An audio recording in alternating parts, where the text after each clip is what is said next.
Well, good afternoon. We have finally reached the last session of the People Summit. We're really delighted to have the panelists that we have with us today. We're going to be talking about Eastern Woodlands. That's how we're finishing this off. We have some pretty stellar guests on our list. We have the Executive Director at Algonquin to Adirondacks, Holly.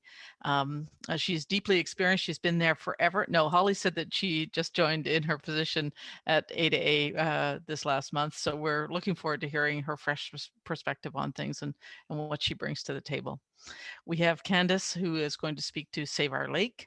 We'll hear more from her a little bit later. Chris Craig, Abraham Francis, and Augusta Lipscombe, who will be speaking about the healing place, which I'm really personally interested in hearing about. It's in Eastern Ontario. Don Johnston, he's the vice president of the Mississippi Madawaska Land Trust, and we'll be hearing about conserving wilderness one property at a time. Then we're going to also hear from John McDonnell. Sorry, John, I skipped over there in the order. I don't know why I did that, but I did. And I'll just mention that John and I are colleagues for many, many years. He's the executive director at CPAWS Ottawa Valley and does some great work in Eastern Ontario and Western Quebec. So I look forward to hearing John's presentation about the Madawaska Highlands. And maybe I'll just check on the poll. I believe that we've had that up. It was asking you about some woodpeckers. And I think the first answer was the one that got 38%.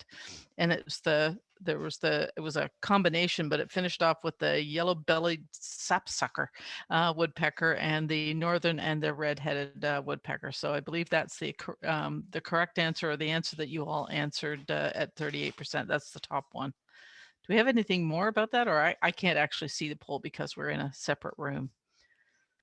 Nope, I can't see the poll. Okay, well, Daniel, he is the man behind the scenes. Can you go to the quote that we have from MPP Nicholls? I'd just like to read that so we can get a sense of this. We've been very delighted this week to have somebody from almost every single political party who has joined us for this People Summit. And MPP Nicholls sent us this quote, and I'll just read it. Our Earth has given us everything we've needed to survive. We have molded resources into powerful tools that give our everyday life ease. We have explored pretty much every corner of the Earth, and yet still there is so much life left to discover. As a government, we have invested 20 million partnering with Nature Conservancy Canada and Land Trust Alliance to increase green space.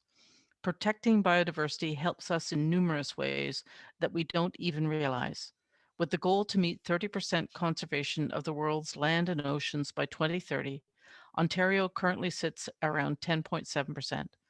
These conservation goals not only benefit the many communities and organizations throughout Ontario, but will be beneficial for us and all life affected come 2030. Thank you very much to MPP Rick Nicholls, Chatham-Kent-Leamington. A great place to visit. I'm from that area. So without further ado, I actually want to get to our presenters, and then we are going to have questions, which will be, if you are at your computer or on whatever device you're on, you can submit those into the Q&A, and they'll be fed into Robin Roth, who's the associate professor from University of Guelph, and the principal at Lintner Law, Anastasia Lintner, who I've also worked with for a good many years, and the two will be our receivers for this session, and we'll be providing those questions to you. So please don't hesitate to send your questions in throughout, and we'll make sure we get to as many of them as we can. And if we can't get to everything online, we will be answering questions in the follow-up to the People Summit. So without further ado, let's go to Holly. You're first up. Thank you, Janet. As Janet suggested, this is my 1 month with Algonquin to Adirondacks, so I'm very excited to be here. I've been sitting in on the presentations for the last few days, and I'm so impressed by everything that you've done, so thanks for the invite. I'm just going to use this magical clicker. When I was putting this presentation together, I went to the Native Land digital website to get a picture of the A2A area. But when I got there, I noticed Turtle Island and just how beautiful this is. And for those of you who don't know about Native Land Digital, it's a great website that has a ton of information. It's a nonprofit, and they're looking for information. So if you have information that you want to give to them, or you want to go on and check out that your information is correct, they're open to that discussion. There's also some great things for teachers and those of us trying to learn a bit more. So I just thought I would put that beautiful picture of Turtle Island up, and then I'll zoom a little bit in. So the conversation that we had just before this, for those that were participating, was all about Algonquin Park. And I sit in Whitney. So if anybody, those of you who've done some camping in Algonquin Park, I always joke, if you need ice or firewood, you come to Whitney. So you've probably been to our little town. And it was interesting that Bradley mentioned just before this that everybody wishes that they were in Algonquin Park, and I'm just a 5-minute bike ride away. So I'm pretty lucky to be working for A2A from Algonquin Park. And as I was putting this presentation together, I was thinking about that, and thinking about how fortunate I was to grow up in this area, because this town is about 400 people, and it's a huge population of Indigenous people. So what that means for me is that I grew up with a bunch of people who immersed me in Indigenous culture without me even knowing it. When I was little and I used to go with my mom's friends berry picking and pulling leeks, we were foraging. We didn't even know what that meant back then. So I feel like I'm very fortunate in this conversation that we're having around Indigenous people, because I am comfortable that they are the people that I know and I love and I've grown up with. And I think through this summit, sitting through this summit over the last few days, as well as the biodiversity summit that I sat in on a couple of weeks ago, the common thread that I can see there is Indigenous people have been on this land for more than 10,000 years, and we've messed it up in 100 years. So we need to learn and we need to grow. And I'm so fortunate, as I said, that I live around a bunch of people who are right now learning their languages, learning about dance and medicinal plants and all the things that are really rich cultural things. And what's happening in our country right now, some of us are ashamed of it. Some of us are, we're growing and we're learning about that.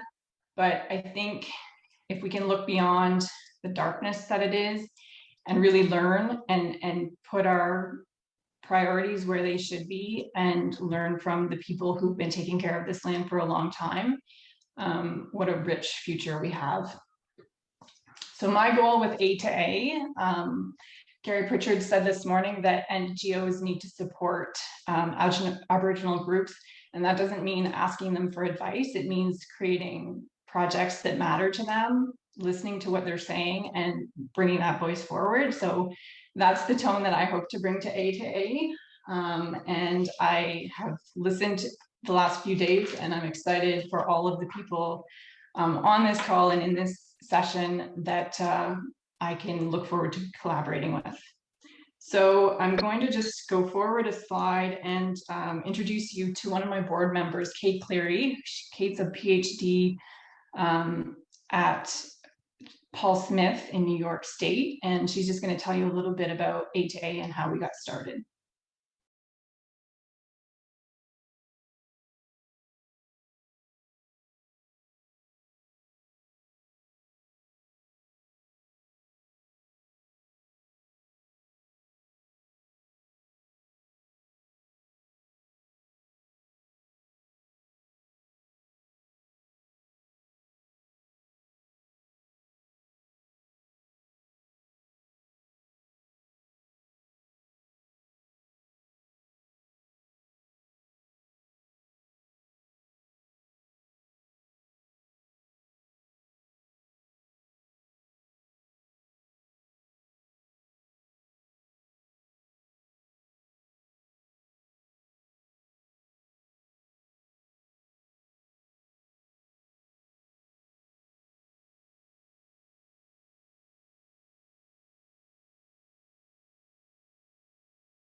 this map is just a representation of the trail that Alice actually took, and you can see on one end is Algonquin and the other is Adirondack Park. We talked a little bit earlier in the day about connectivity and the importance of connectivity, so I won't go back into that, but I think the purpose of this slide is really just to indicate that national border and any political border doesn't really matter to wildlife, and the importance of connectivity across borders is very important.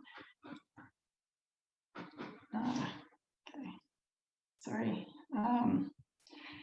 So I'm just going to go quickly. This is the A to A area, and it just again mimics the Algonquin to Adirondack area. So when we turn the lights off, we can see that there is a clear definition of where the A to A exists, and that we haven't overdeveloped that area to an extent yet. So, but there's still room to protect it.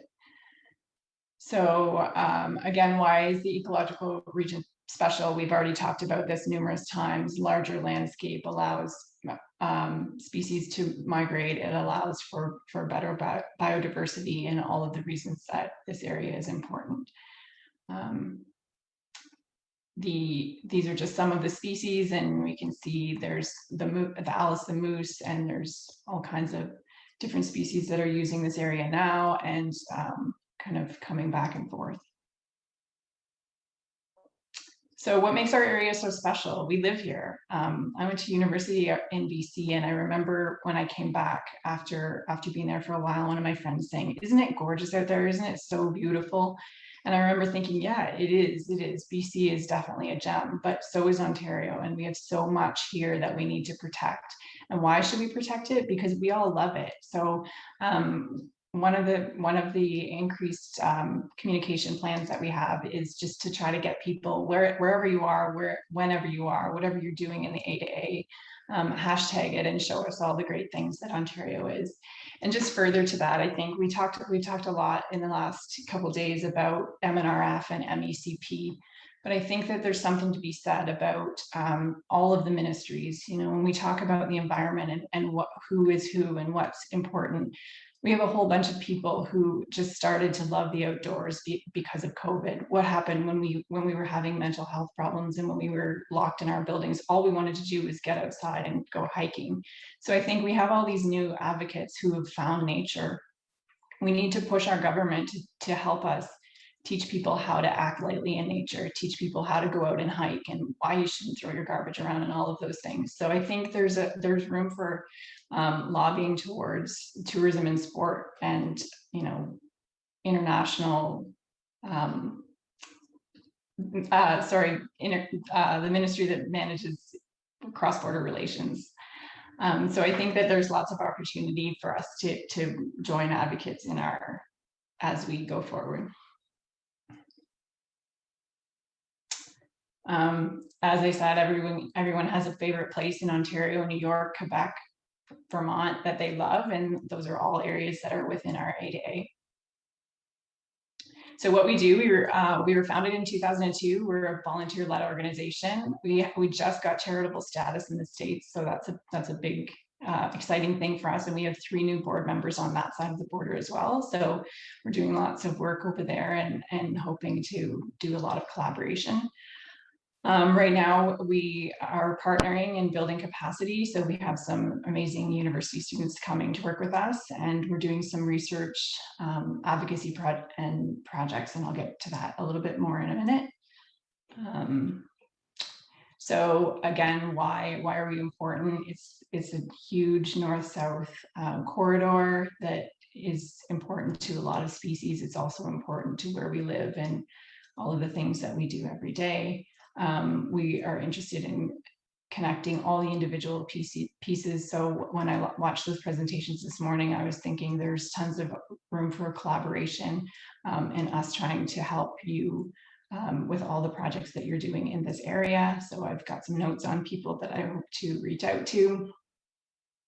And again, we're just going to continue to collaborate and build resources and tools.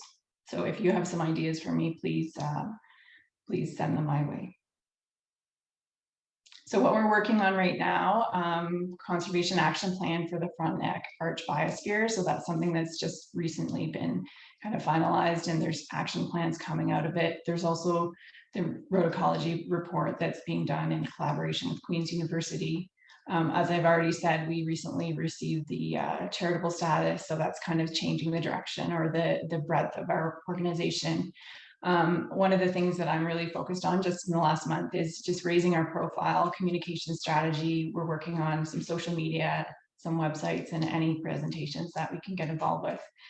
We're also talking right now about an end-to-end trek. So a couple years ago, they did a trek where someone started on one end and the other, and they met kind of in the Kingston area. So we're kind of building up to do an end-to-end trek next summer. So you'll probably see some of that out and about. And we're hoping to get some good people to talk to along the way. So maybe I'll reach out to some of you. And then we're just always working on partnering and capacity building. So, whoops, sorry.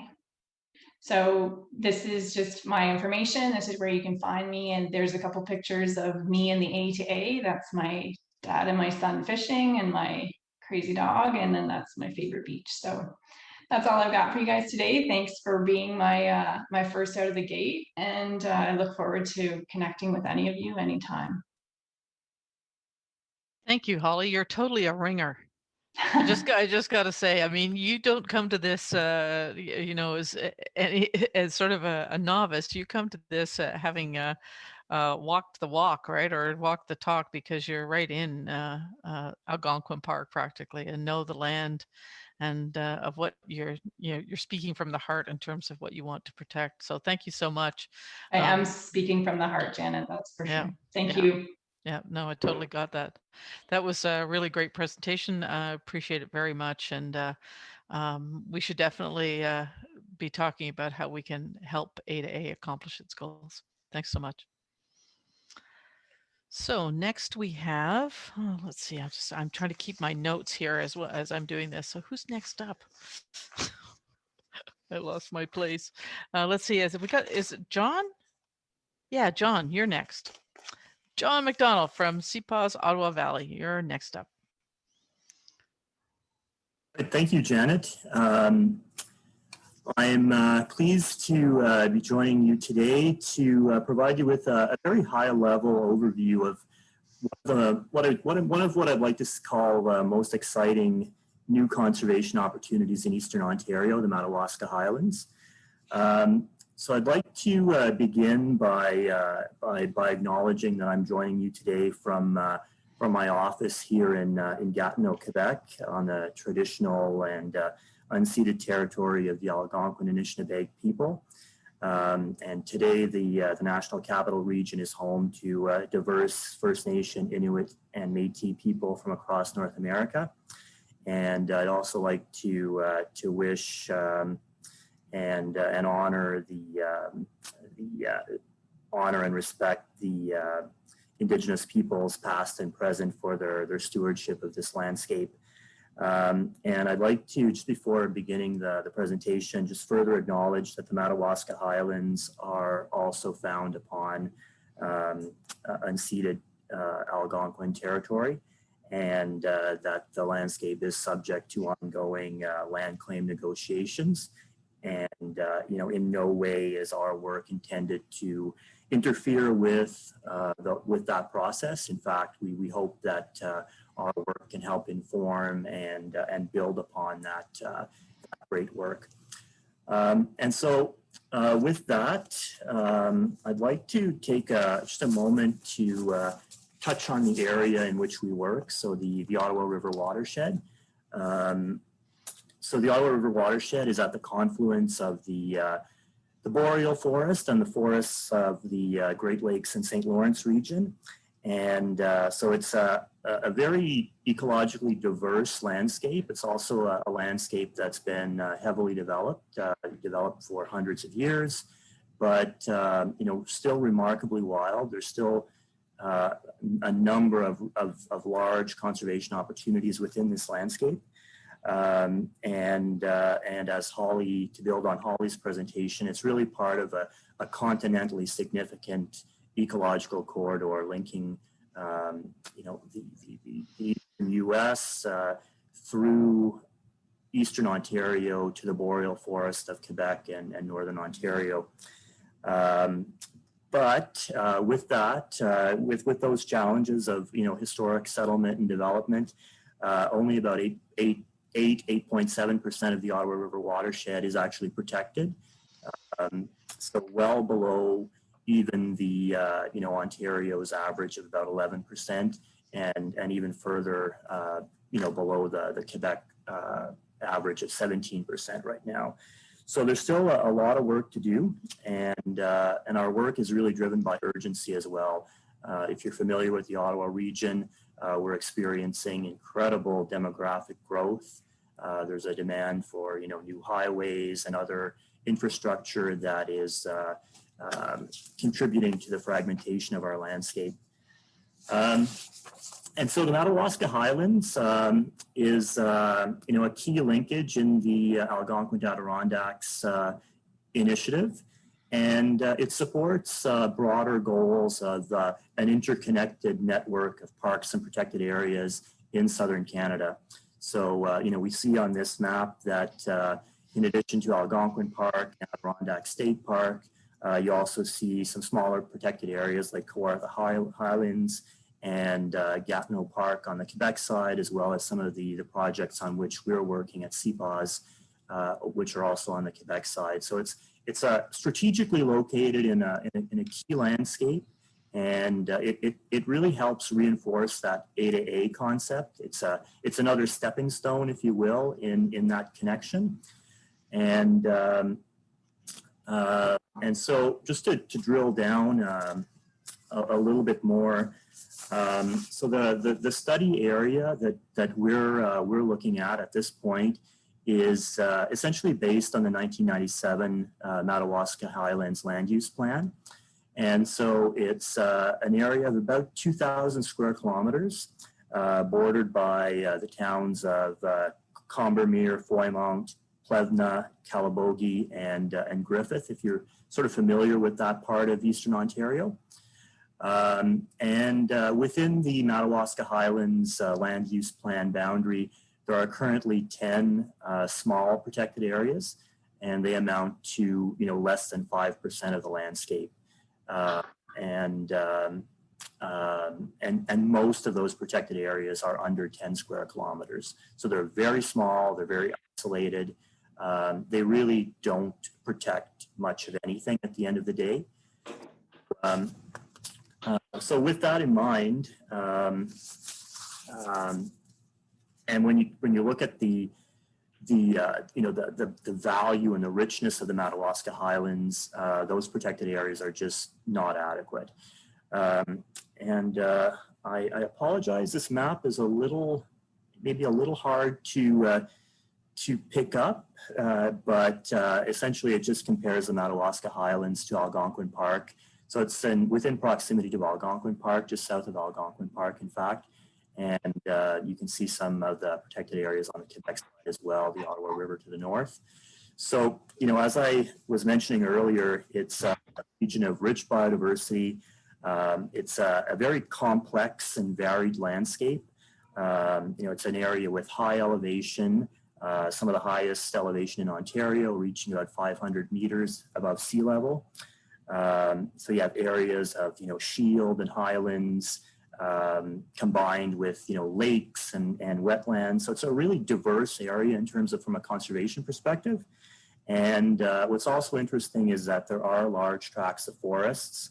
And you know, while there has been, like, you know, throughout most of Eastern Ontario, cyclical logging, you know, the area is still relatively intact. You know, the communities surrounding the islands are relatively small. The road network, the footprint of the road network is still relatively small. I mean, there are roads, no question, but you know, the connectivity within the highlands is still quite strong. And so, you know, we really have an opportunity here to protect something while it's still relatively intact, and, you know, without the need to invest in restoration sort of post-protection. And in addition to that, the area, there's about 150 lakes in the region, and it's traversed by the Madawaska River, and which is a major Ottawa River tributary. And then, as I had mentioned earlier, there are a few protected areas. We're seeing population growth in this region. Ottawa is a very attractive place to live. And what we're seeing as a result of COVID-19 as well, there's a lot of pressure for cottage lots. So people are buying rural properties, they're moving into the country. And so we're seeing development encroach around lakes and rivers, rural areas. And so, we're concerned that, that could eventually lead to pressures to, make more public land available for development of those types of infrastructures, which are incompatible with conservation. And then the industrial pressures are there. I mean, like, as I mentioned, there's cyclical logging, but there's also mining potential and some energy potential as well. So, all of that is putting the Highlands at risk. And then to build on that in terms of the opportunity for a protected area, 70% of the landscape is publicly owned, so it's owned by all Ontarians.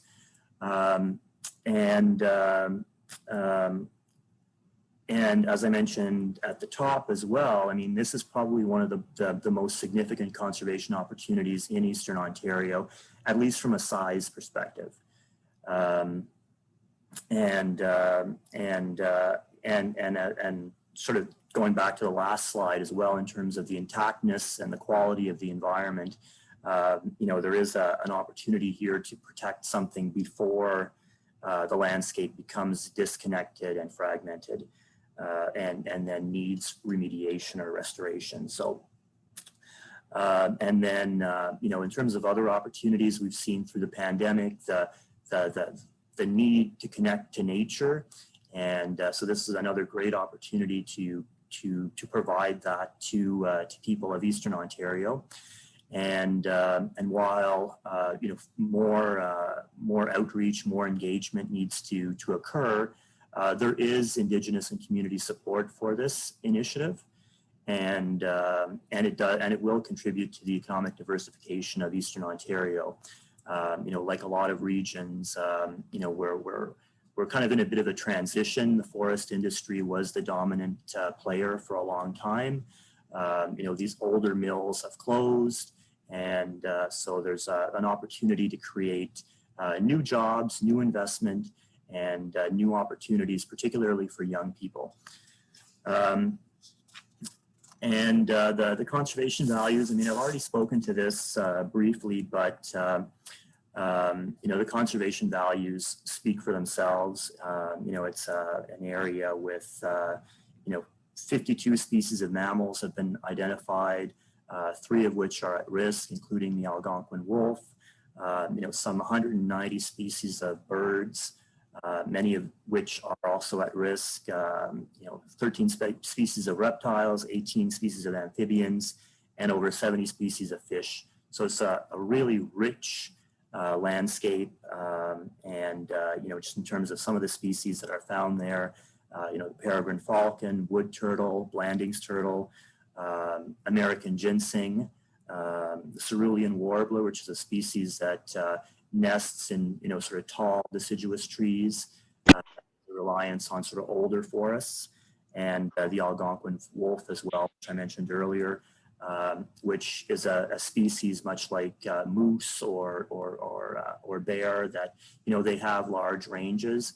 The small parks that are currently there are just not big enough for those species, and we also find some large deer yards within the Highlands region, and deer are important in terms of not only sort of those predator-prey dynamics, but also culturally as well in terms of the species that is harvested, and some moose areas as well, sort of large wetlands that attract moose. So all of that combined creates an area that is worthy of protection in our opinion. And I won't speak to the nature-based climate solutions, but there's opportunities as well to, by protecting the headwaters of the streams that flow into the Madawaska River, for example, we can help mitigate the effects of flooding and drought. And then just moving on quickly to some of the recreational values. I touched on this earlier, the proximity to the city of Ottawa, and to, an area that has sort of high tourist appeal. And there are a number of other protected areas within the region as well. Really helps to sort of solidify Eastern Ontario as a sort of an outdoor destination, an outdoor and nature destination. And as well as, I talked about the pandemic earlier, and we saw that there was really a need for more parks and protected areas, more places for people to go. We saw Gatineau Park, which is, just north of the city here, overrun with people. The National Capital Greenbelt, the same thing. And so the carrying capacity of our existing parks has been surpassed. And so there is a need to create other spaces where people can go. And just from a research and education and knowledge transfer perspective, places like this are incredibly valuable as well. And, not to mention the heritage and cultural values as well. So certainly lots to protect. And just looking at some of the economic opportunities as well, while Gatineau Park and the Madawaska Highlands Gatineau Park is much closer to the city, but Gatineau Park receives something like 2.6 million visits per year, generates $241 million in economic activity, and that's not counting the ecosystem goods and services that are provided, and it supports over almost 5,000 full-time jobs. So that's a huge economic driver. And it would be great to see some of this economic activity in the Upper Ottawa Valley as well. And so finally, in terms of our recommendations, we're calling on the Government of Ontario to work with us. I mean, we're ready to work hand in hand with the government to develop a plan to protect this landscape. Ideally, we'd like to see at least 30% of the landscape protected. So we're prepared to be the catalyst to bring the Indigenous communities, the provincial government, local communities, and other stakeholders together to develop a plan to protect the Madawaska Highlands, or to create at least some core protected areas with sustainable use in the balance of the planning region.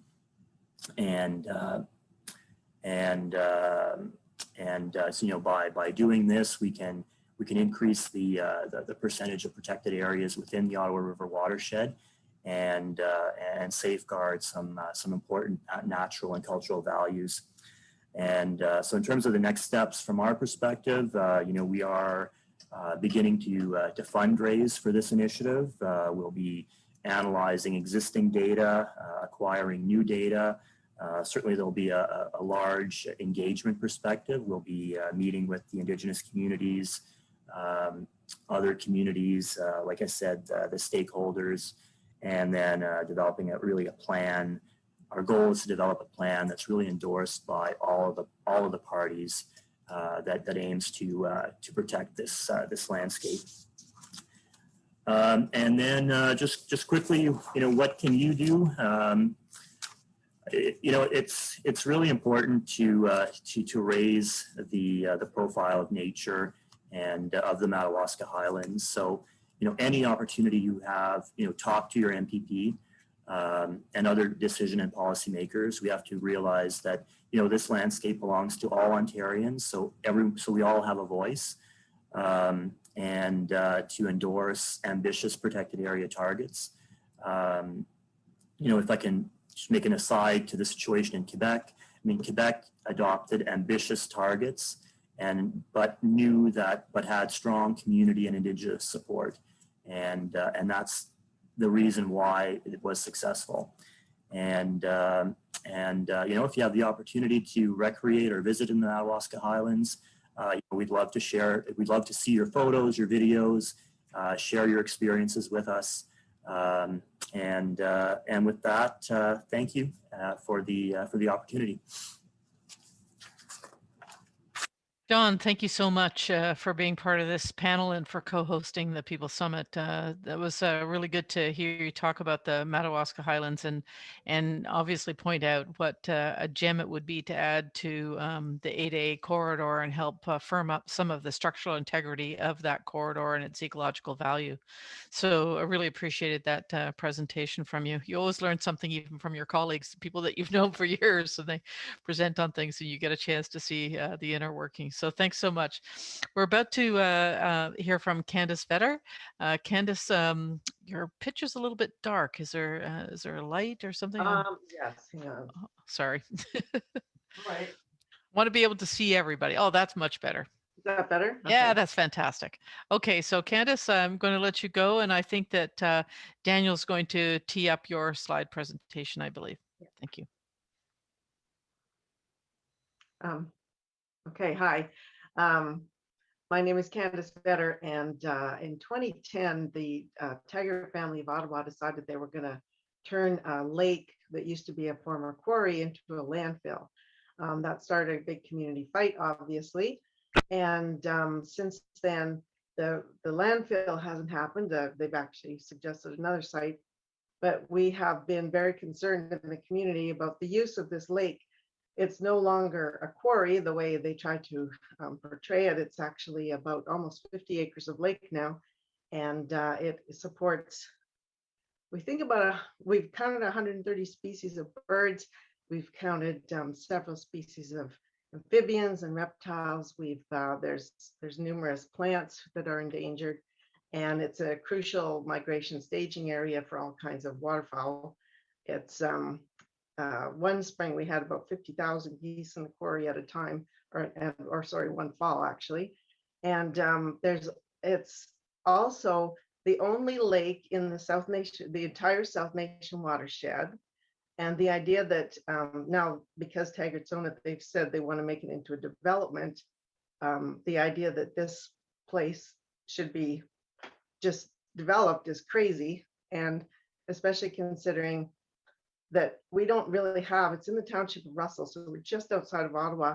We have really no natural spaces. We have 2 conservation areas, one of which is about 5 acres and inside the village, so it's really encroached upon. We have another conservation area in the village as well, right beside the river, and that's all there is. The rest of the area, we're losing natural spaces at an alarming rate.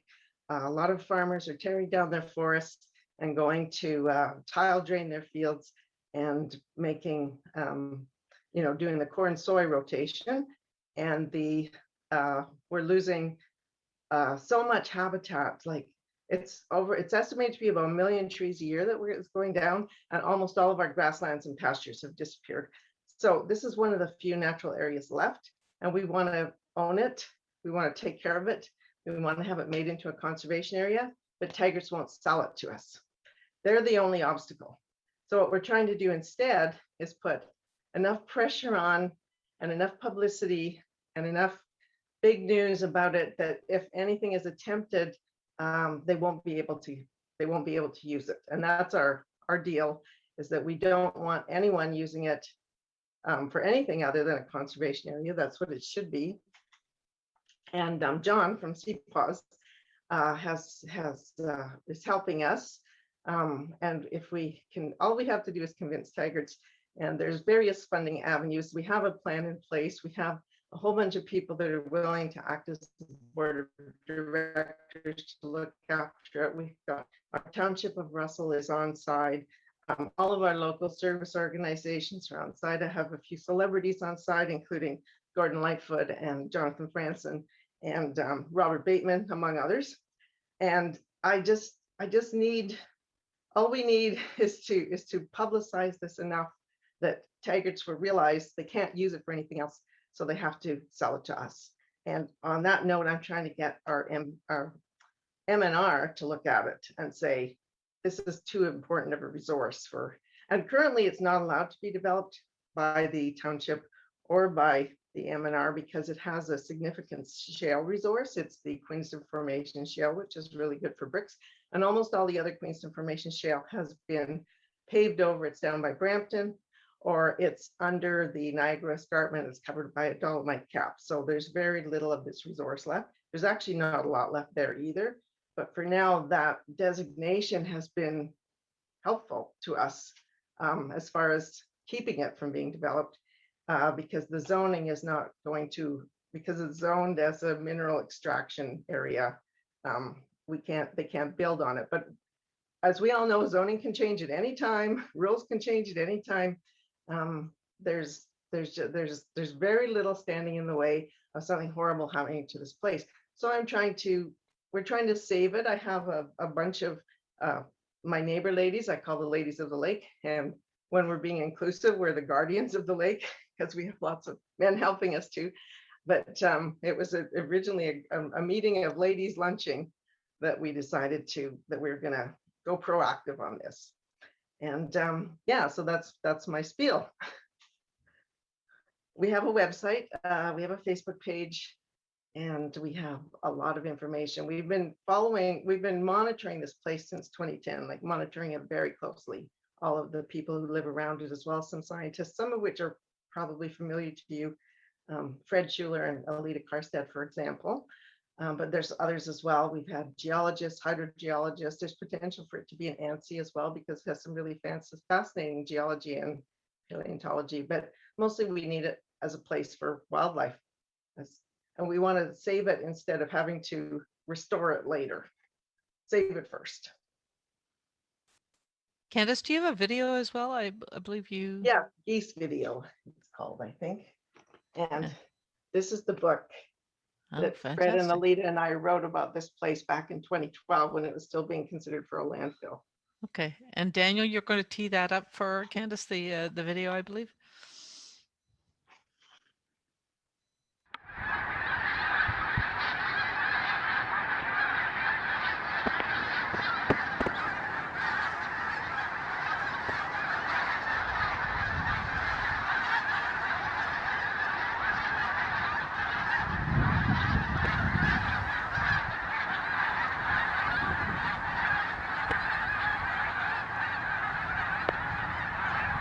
Wow, that's, it's one of the things that I've been so impressed with as we've held this summit is the number of people that are talking about areas that I have no idea about in Ontario.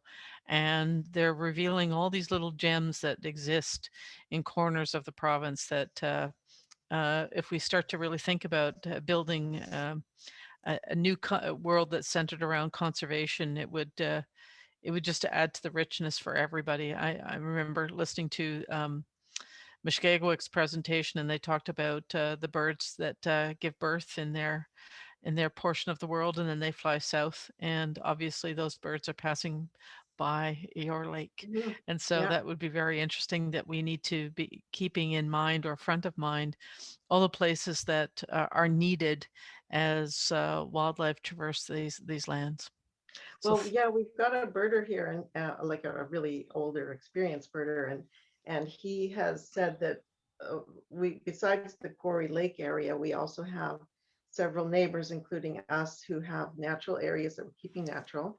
Mm-hmm. And he said to have an area of intact habitat is so crucial for all the migrating birds, not just the water birds, but like the little sparrows and the songbirds and things. They need places where they can rest, where there's not, buildings and tractors and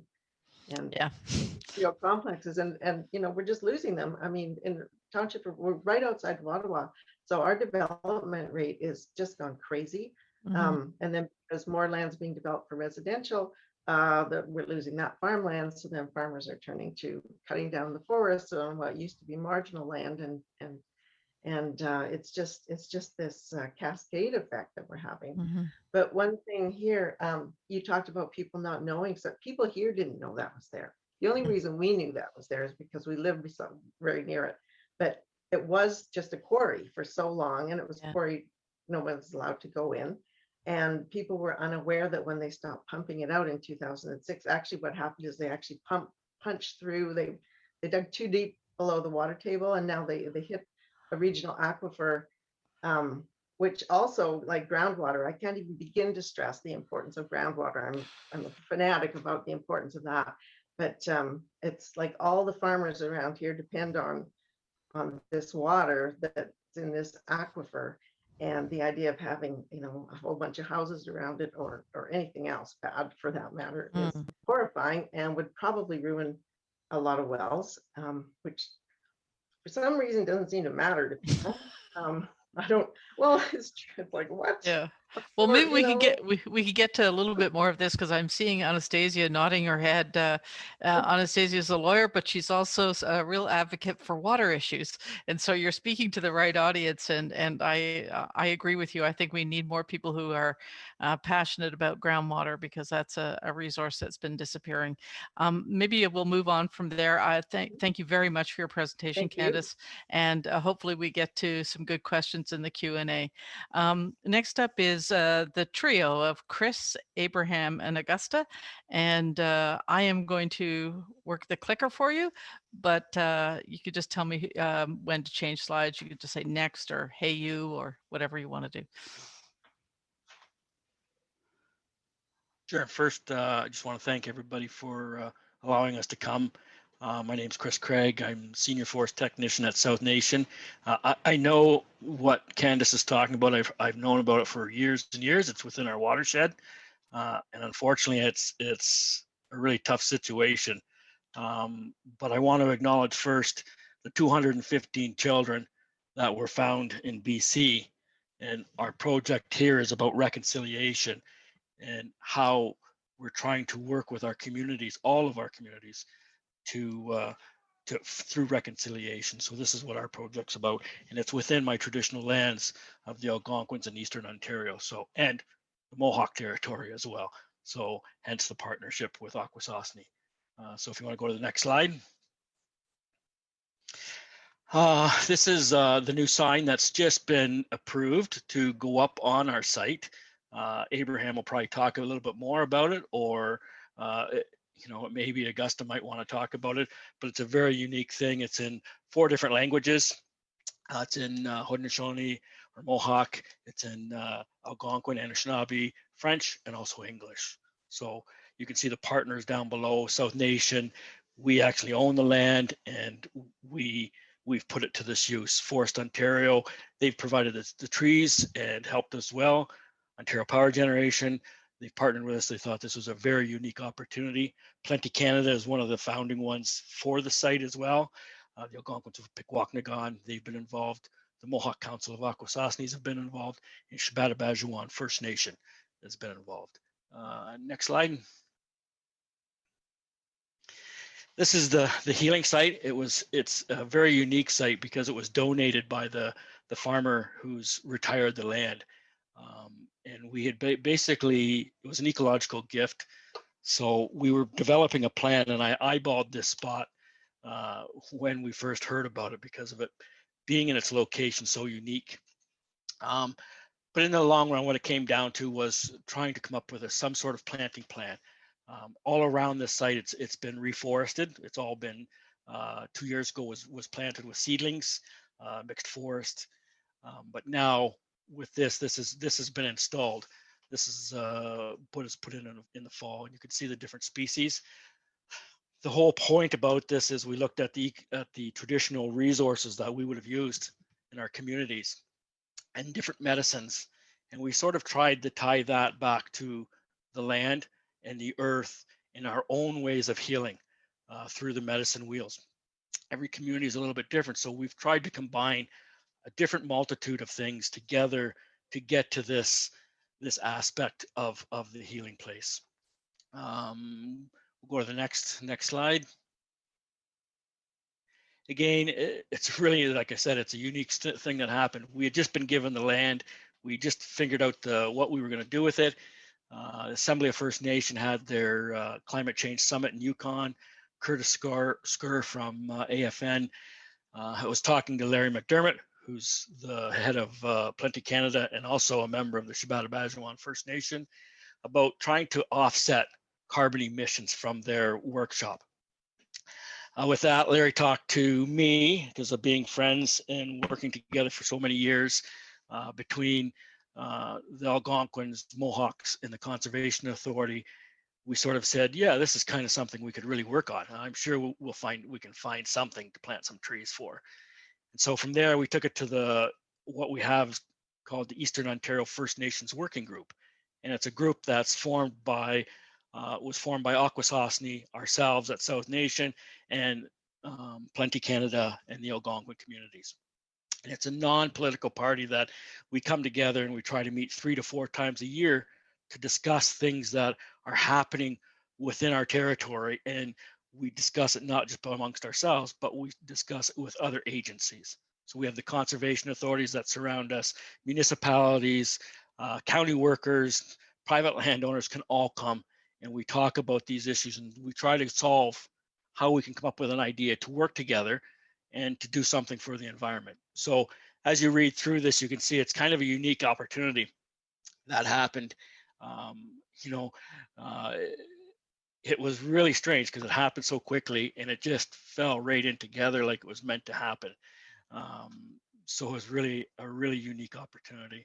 I know we have lots more to talk about, so I'm gonna we'll go to the next slide.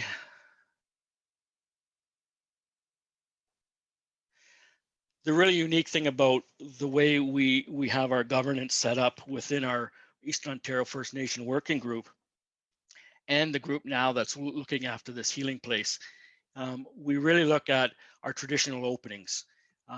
It's a very mandatory thing that we always have a traditional opening where we're giving thanks for the opportunity. The next thing we do is we do what's passing the feather or passing the talking stick, where we all have a chance to, to greet and say thank you and talk about things that are important to us or things we've been doing. The other important part is we renew those treaties or those agreements we've always had.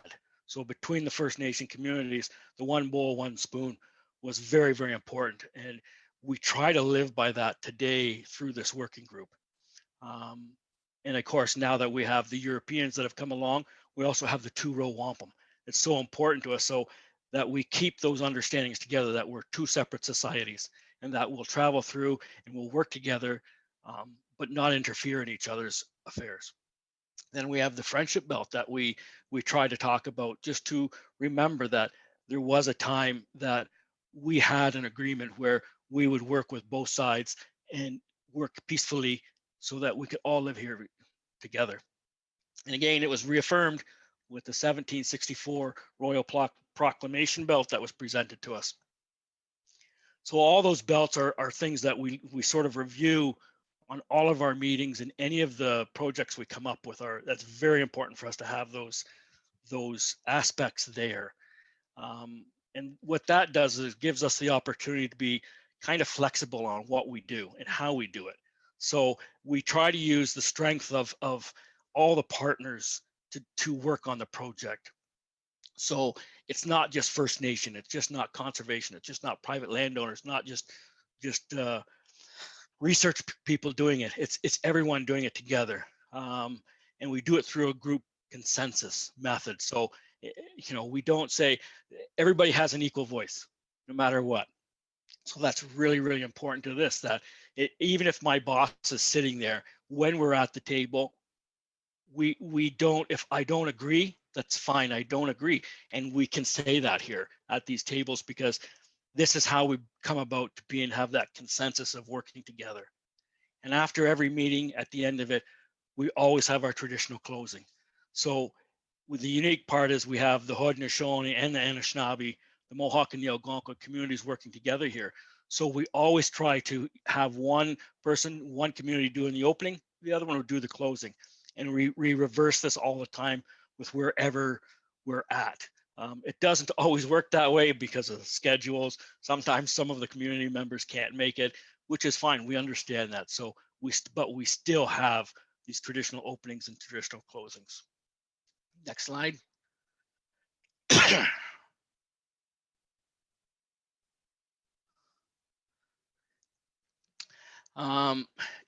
So it's really been a unique journey for us when we did this. Through our working group, the Eastern Ontario First Nations Working Group, we've been doing this for about 20 years, where we're weaving the Western science with traditional knowledge. And it's through a process that came out of the East Coast from Albert Marshall, called the two-eyed seeing. And it's really looking through both lenses, looking through the traditional knowledge and the Western science at the same time, and seeing what are the similars, what are the things that tie it together.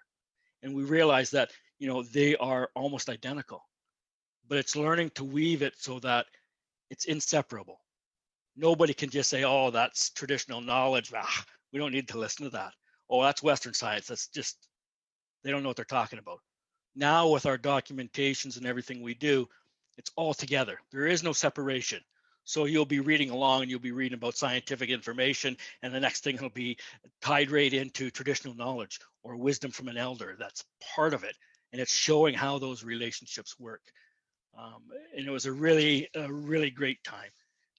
It opened, we did the tree planting on the 23rd last year.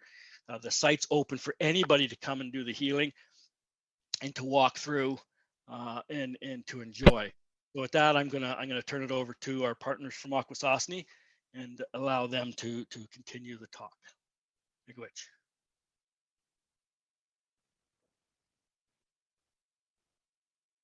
So, Stegos de Uguego, Dapo Hyante Jungyans, Nene Tontonishoni, Nene Ganikahaga, Nene Akwesasne, Nene Wugachlono. So, hi, my name is Abraham Francis, and I am the Environmental Services Manager for the Mohawk Council of Akwesasne, as well as a community member and member of the Deer Clan. And I do believe I submitted some other slides as a part of this. If we could continue. Yeah. Is that the right one? Yeah. Okay, great. And so just kind of keeping myself in connection to what is happening right now with climate change, what is happening right now in relationship to conservation, and as well as the unmarked graves that have been found. I really think a lot about place. I think about letting the land rest, allowing the land heal, the land being a part of this relational network of healing. That reconciliation isn't just about, Canadians and First Nations people. It's about reconciliation between all our relations. And that's what, for me, the healing place represented, is this connection to place and a place to tell stories. Bring those stories to life about the trees, about our knowledges, and this connection between the two. And that's where I often find myself really thinking in place. Next slide. So as a part of this process, I use the Gaswenta, the Chua Wampum, to inform relationship building. So Chris being Algonquin, and me being Akwesasne, or from the Mohawk Nation, we're negotiating two different paradigms and two different ways of relating to the land. And so what we did was we thought about our relationships with these different kinds of plants and medicines, and we negotiated that. The way of life, where like the Haudenosaunee being counterclockwise, and then for the Algonquins being clockwise, and that there's this really interesting way of bringing in that context-specific relationships with lands and negotiating that back and forth in these shared overlapping territories, like where the healing place was planted, and that we wanted to embody that and bring that to life in this space. And so that's the way I see that. So this agreement and this belt being an agreement between the Dutch and the Haudenosaunee as being two mutually consenting parties to respect each other's autonomy in perpetuity. And I think about this in relationship to any relationship with any nation, community that has a different paradigm, and that we need to be careful in how we move forward, and that we're not trying to impose our perspective on each other or sort of create this pan-Indian identity. And when when we do our work. And so I use this within my methodologies. I use this within my partnership building, that we have a way of knowing that is equal to and is valid as Western science. And we don't need the validation of that Western science to affirm our science and the way that we see the world. I will not kowtow to Western science to justify who we are and what we represent and what we know. I will work together in a respectful way, but I will not allow my people's knowledge to be disrespected or my presence at that. So this is a really important part of that creation with the healing place. Next slide.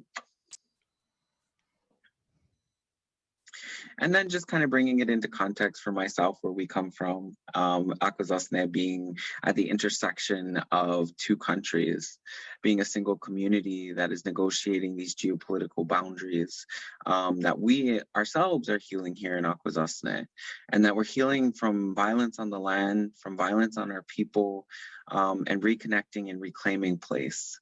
And so that's where I find myself negotiating so many different worlds and these geopolitical boundaries of and asserting our sovereignty and our connection to place. And so that's a bit of where I come from and where I relate to. And I bring that into all of my work. Next slide.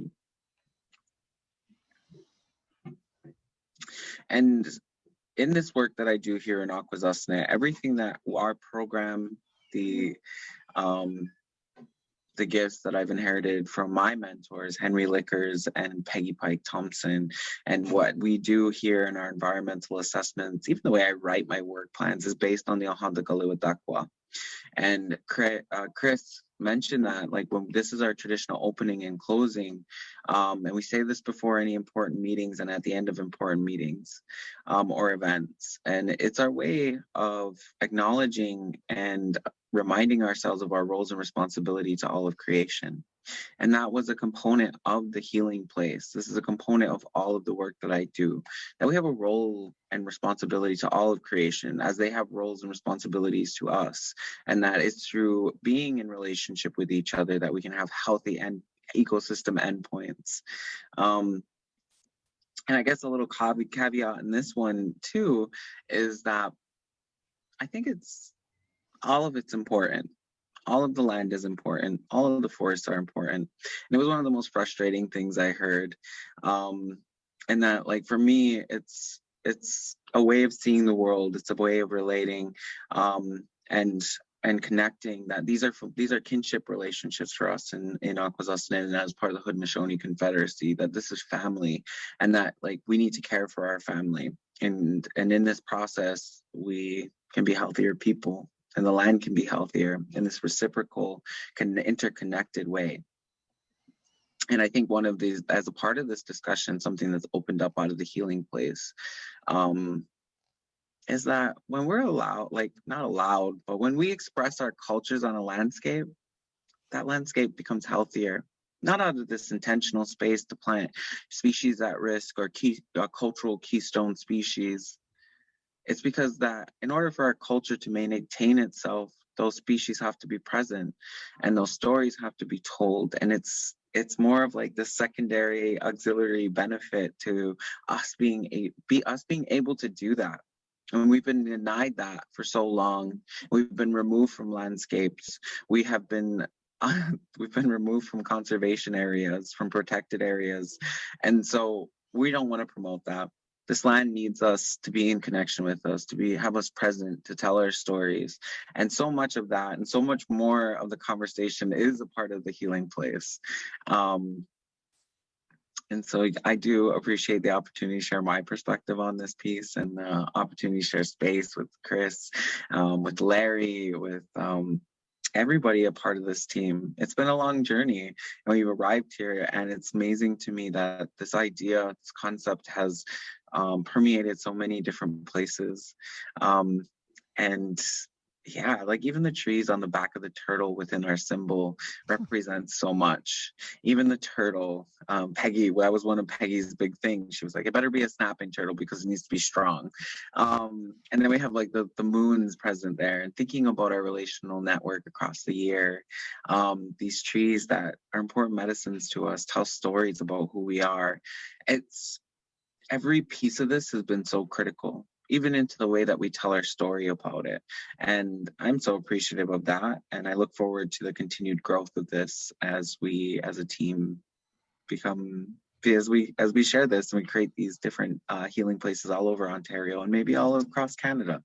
So, Nyawa, Tuknigo. Thank you, Abraham. Augusta, are you up next? I am. Next slide, Janet. Thanks. Hi, everyone. I'm Augusta. I'm representing Forest Ontario, one of the partners in the Healing Place project. And I'm just going to close out our presentation today by touching briefly upon planting for reconciliation, specifically in regards to Canada's 2 billion tree commitment. So the federal government has officially kicked off its 2 billion tree program, which is a commitment to plant 2 billion trees across Canada over the next decade. The 4 main areas of focus for planting are afforestation, or the creation of new forests, reforestation, urban planting, and Indigenous engagement. So earlier this year, the federal government announced a request for information for longer-term multi-year opportunities for tree planting. And in response to that, Forest Ontario submitted a proposal which included community engagement as a key activity to carry out tree planting, with a heavy emphasis upon planting for reconciliation through the expansion of the Healing Place network, as well as the original Healing Place site, which would be done in partnership with the Reconciliation and Climate Change Planting Working Group. And we are waiting to hear back about our proposal. Next slide, Janet. So as I mentioned, Indigenous engagement is one of the 4 areas of focus for the 2 billion tree projects. And it's our belief that planting for reconciliation and specifically expanding the Healing Place fits well within this focus for several different reasons.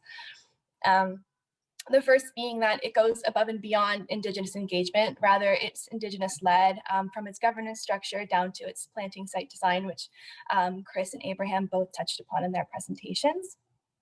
It promotes not only reconciliation with each other, but also with the land, which is also something Abraham touched upon.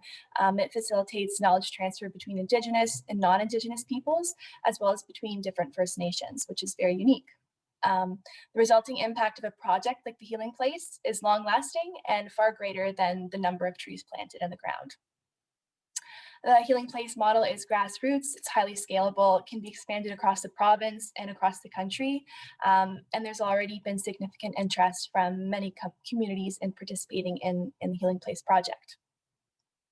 So at Forest Ontario, we always promote a right tree, right place, right reason approach to planting, and planting for reconciliation guided by Indigenous teachings, kind of as Abraham touched upon, ensures that the most appropriate tree species are being planted where they need it and for the most right reasons. So we feel very grateful to have been a part of the Healing Place from an early stage. We're really excited to see how it's going to progress. We're very hopeful that Indigenous engagement will play a key role in advancing the goals of the 2 billion tree commitment and ecological restoration in Canada in general. Next slide, Janet. So to learn more about the Healing Place, we welcome questions in the Q&A session. You can also reach out to Chris Craig, Abraham Francis, myself, or Larry McDermott. Our information for contacting is there.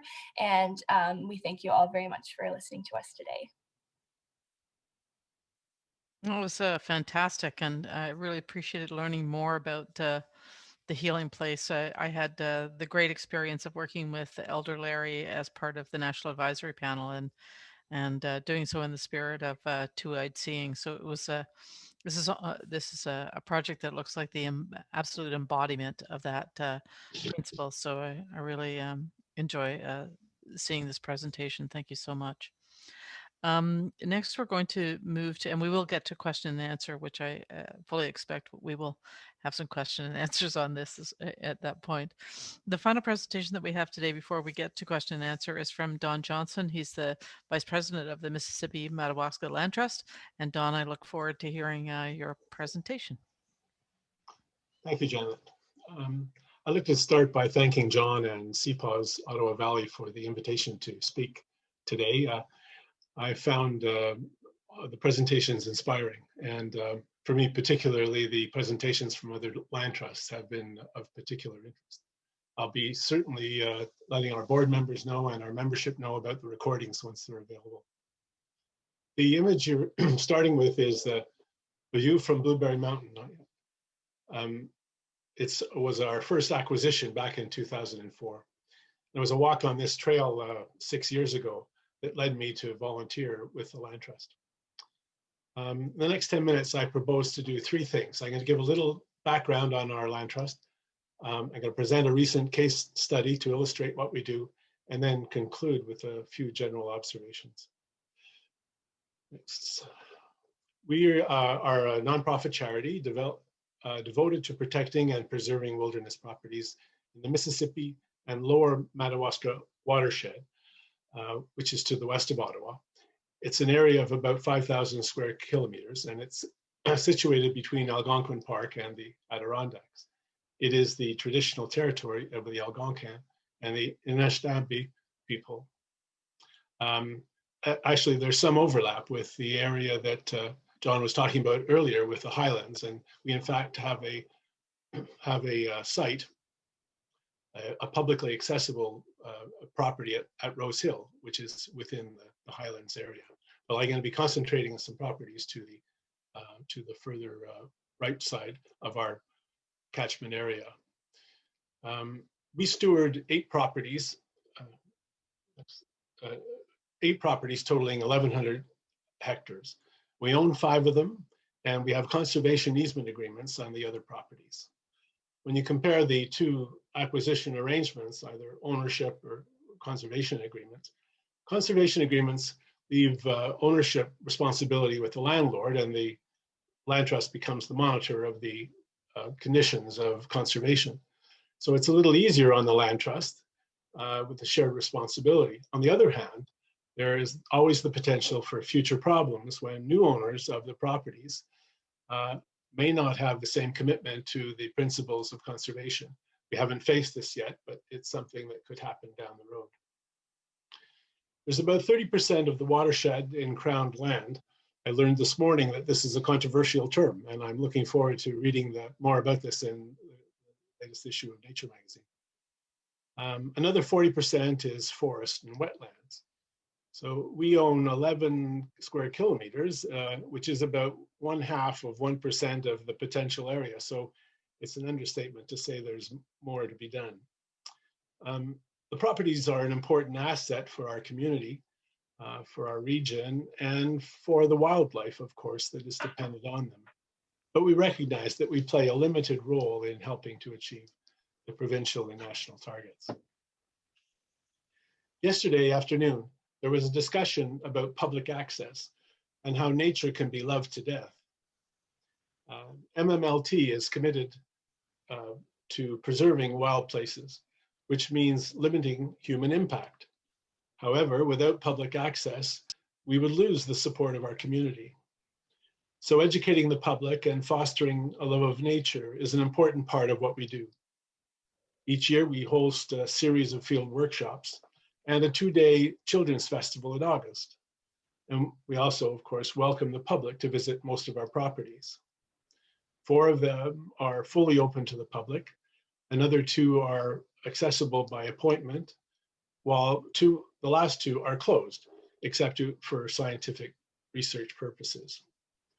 We have 1 paid staff, our administrator who has a background in fundraising, and we rent a cubicle from the Mississippi Valley Conservation Authority near Carlton Place, a very benign landlord. We have about 400 members, 80 active volunteers, 200 donors, and a working board of 10 of them. Okay, this is the right slide. We work with private landowners. Yeah, the slides are advancing by themselves, so that's why we're having a little trouble. Okay, so we're gonna struggle to keep them on the right slide. No, back. There we go.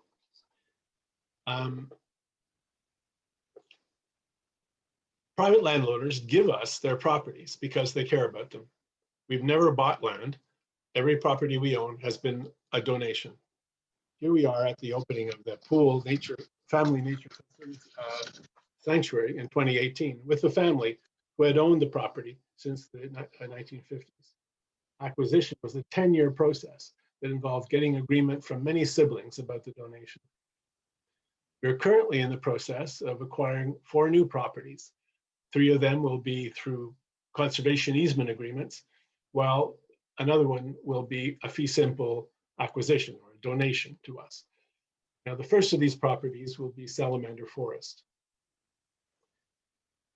Salamander Forest is an 80-hectare property adjacent to the Keddy Nature Sanctuary, another of our properties protected through conservation easement agreement since 2014.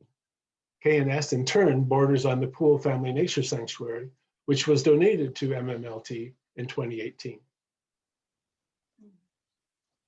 Okay, well, the addition of Salamander Forest increases the interior forest significantly of the neighboring land trust property and enhances its conservation value by reducing its perimeter to area ratio. Together, the 3 properties form a sanctuary of about 320 hectares. The property is part of the protected provincially significant Scotch Corners Wetlands Complex and includes the headwaters of the Innisfil Wetlands Complex, ANSI, and the Mississippi Lake National Wildlife Area. It is a significant component of a natural linkage between Pakenham Mountain and Mississippi Lake.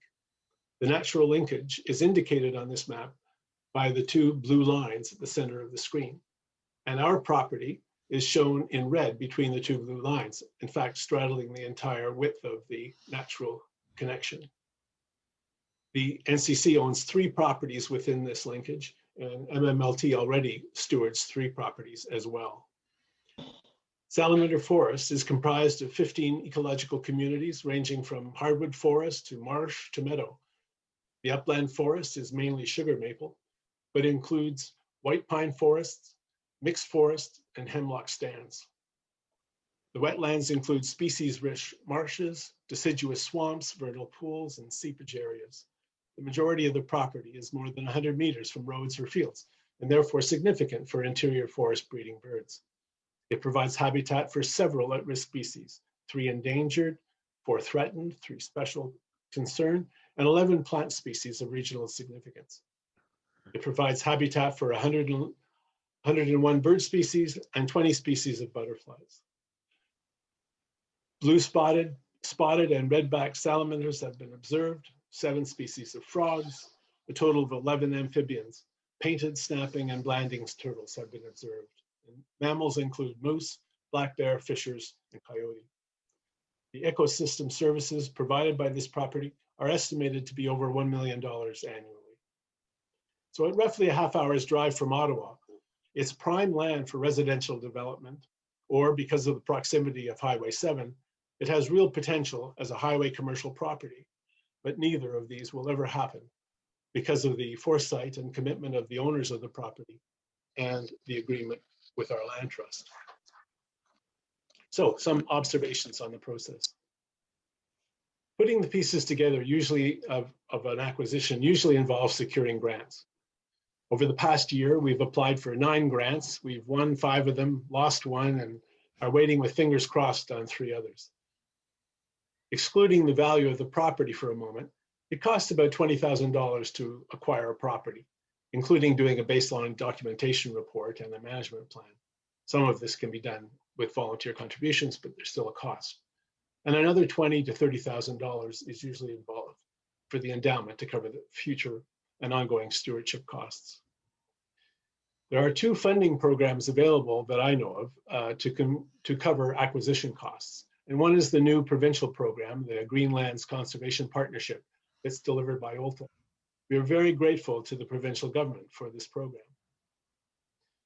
Now, the other half, the endowment, can be raised through a public campaign, or the owner could make a cash contribution, a donation, or we could win a grant from a private foundation. And in fact, we've done all 3 of these. We just submitted a grant application to the federal program for acquisition costs last week. The closing date was June 1st, and it was on a first come, first served basis. So we blazed away on a 120-page application for a week. And this is after years of spade work to get the answers. Right through the weekend to be ready to enter the data when the web portal opened at 1 o'clock on Monday. We hope to hear back in July. So we had done work over a three-year period. The property owners had anguished over their decision. They had severed off their house from their property. They're getting on in years and they were putting their affairs in order. And it's all riding on whether our administrator could type fast enough to be near the front of the line on the Monday afternoon. And to me, it's crazy to be so far down the line without knowing where the money's going to come from. So it would be great if there were a way to secure an approval in principle, like a pre-approved mortgage, so that provided we meet all the criteria, we would know at least where some of the money would be coming from. Perhaps it could be based on our track record or the ecological quality of the property. Anyways, just a thought for the design of future programs. So in summary, it's a fine and righteous thing that land trusts do to protect nature. We are by no means the solution for achieving the targets, but we're part of the solution. It's great that the Ontario government makes grants available to help with the acquisition costs. And it would be very useful to us if there could be an early approval in principle in the granting process. So those are my comments. Janet, back to you. Well, thanks very much, Don. That was really interesting. It's also really important to, I mean, as you said, it's land trusts are not they're part of the solution. They're not the only solution, but I think that one of the key pieces about land trusts is that they can often provide linkages and very special properties that, you know, just make the ecology sing, right? Like you can't get there all the time just by going after protected areas. Sometimes you need those key pieces that are missing in the puzzle. And that's where I see a big benefit from working across public and private land and making sure that it all comes together. Yep, so thanks very much. We're going to move to the question and answer, and I know that we've got a couple of questions in the queue, and I just wanted to make one remark before we do that, and I wanted to thank both Chris and Abraham for reminding us of the context, and that is the context that everything has changed now with the discovery of the 215 unmarked graves, and that we can't unknow this. And that's what's so important about the work that we are doing now, because it is in the spirit of reconciliation that we must do conservation work. It cannot go back to the way it was. And we've all been changed and we can't unknow what we know. So with that, I'll just pass it over to our receivers to see if they can field the questions and help guide us through this next 10 minutes. Thanks, Janet. Anastasia, did you want me to start and then I'll pass it over to you quickly? Okay. Thanks very much for inviting me, Janet. My name is Robin Roth, and I think somewhere it says I'm from the University of Guelph, which is true. So I'm calling in from the lands of the Speed River and the Aramosa River, which is the treaty lands of the Mississauga Credit, as well as covenant lands of the Dish with One Spoon covenant, which was already explained to us today, which is wonderful. I'd probably hear more because I'm part of a co-leadership team of a network called the Conservation Through Reconciliation Partnership. And given that the presentation that Chris and the Healing Place did completely embodied many of the principles that we're trying to advance across the country, I don't feel the need to explain it, but I would encourage you to go look.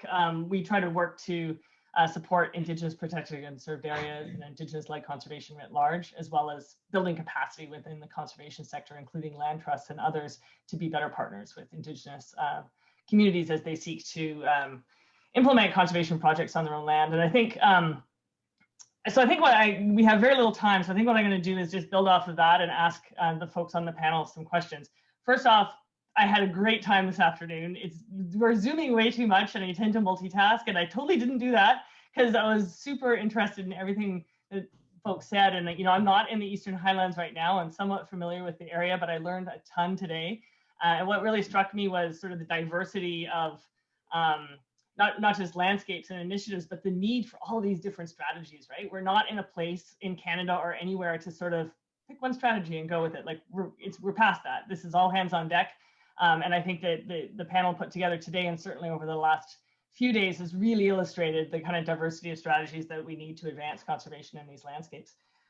So one of the things that I've learned in working through the Conservation through Reconciliation Partnership and with Indigenous peoples globally, and in particular, a man whose name has come up a few times, Elder Larry McDermott, and of course, Elder Marilyn Capreol, who's with us this week and today, is that conservation, in order to be successful, in order for us to have a good life and be successful, has to move beyond the protecting of nature from humans towards the reconnection, the healing that was already spoken of today, the fostering of a sense of connection to nature and love of it and care of it, and that reciprocal ethic of care. And without that, the future looks bleak indeed. And so part of my question to the panelists today, and some of you touched on it a bit, but what I'd like to hear more about is, to what extent are the places that you're championing today, to what extent can they foster that sense of connection? Can they be, places for education and for healing and for,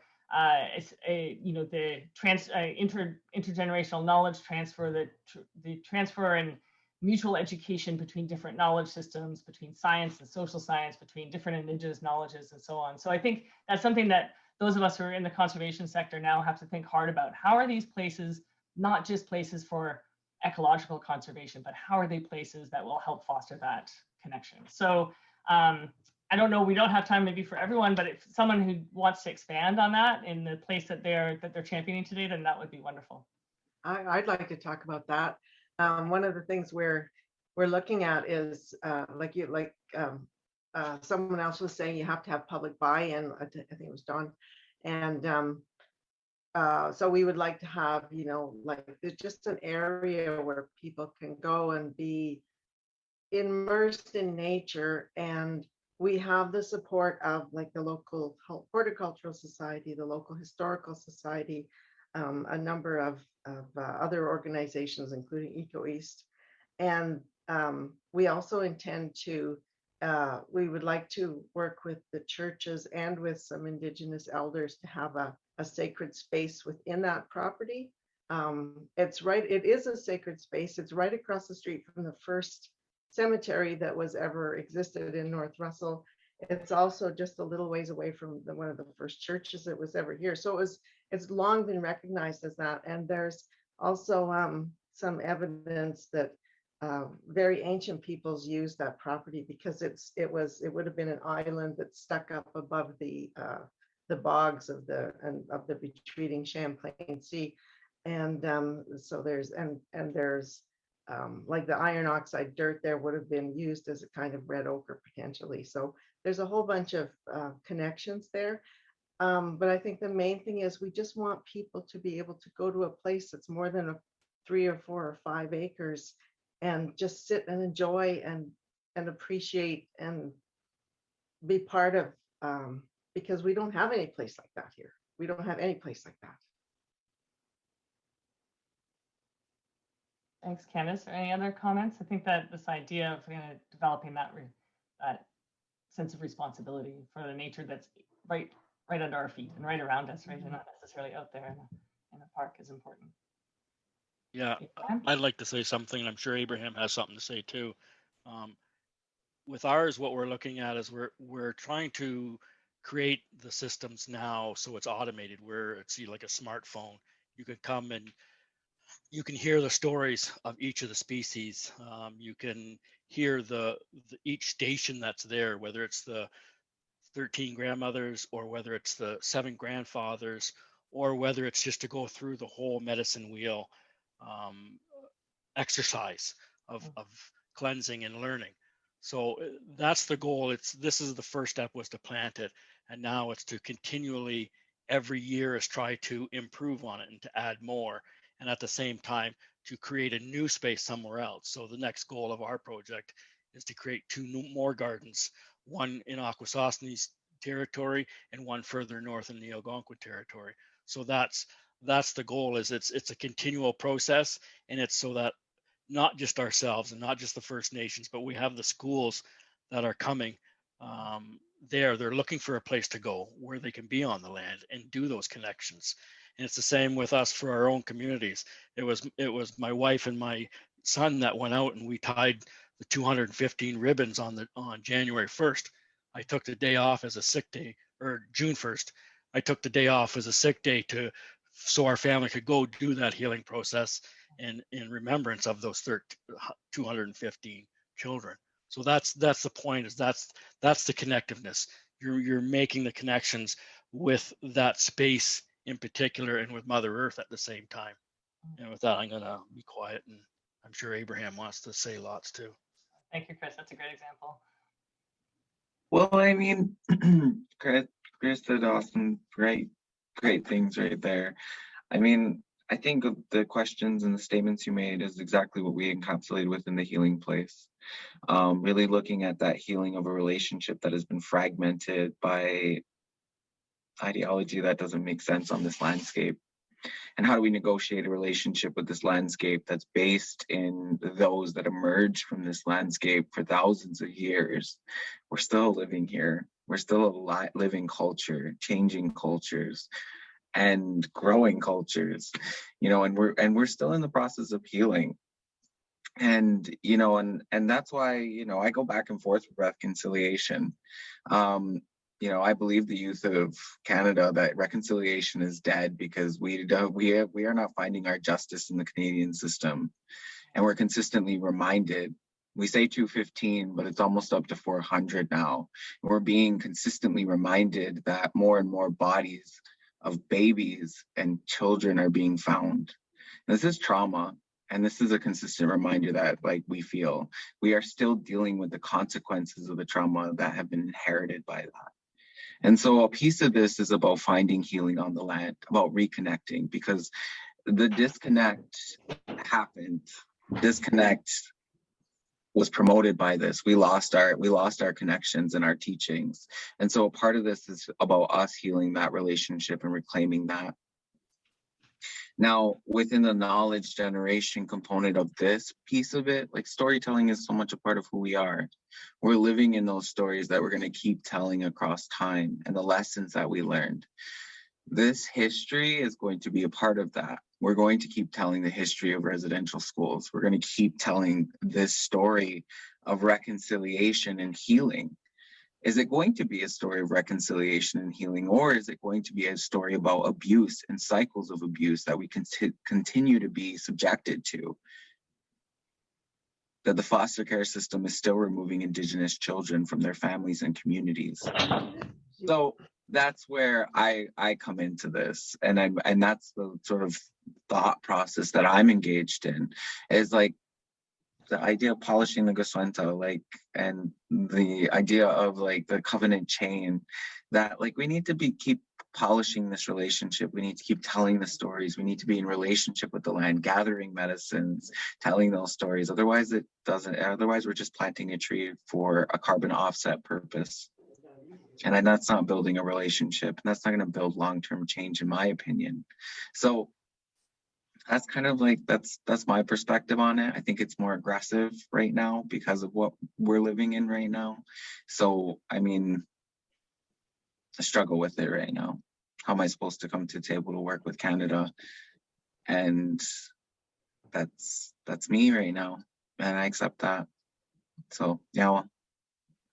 Abraham, thank you for your vulnerability there. I think I speak for many of us that it's really important for us to hear your voice, and I appreciate your saying what you've had to say today. I think it's also amazing that we can have that conversation in a forum about conservation. Like, it's so critical that people start to understand those linkages.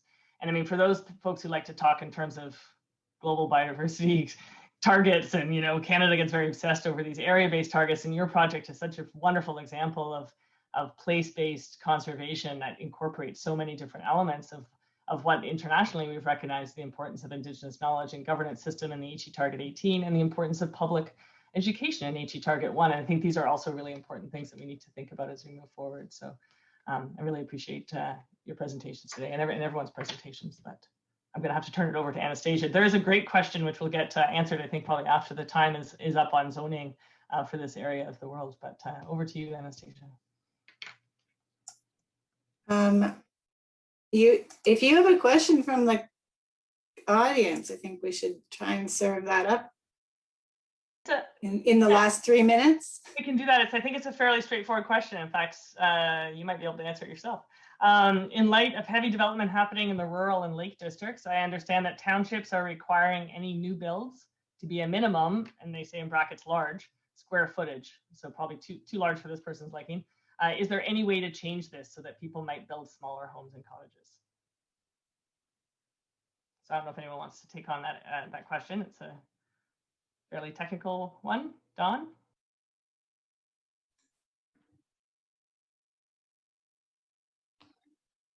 Don, did you want to take that? You're on mute, by the way, if you...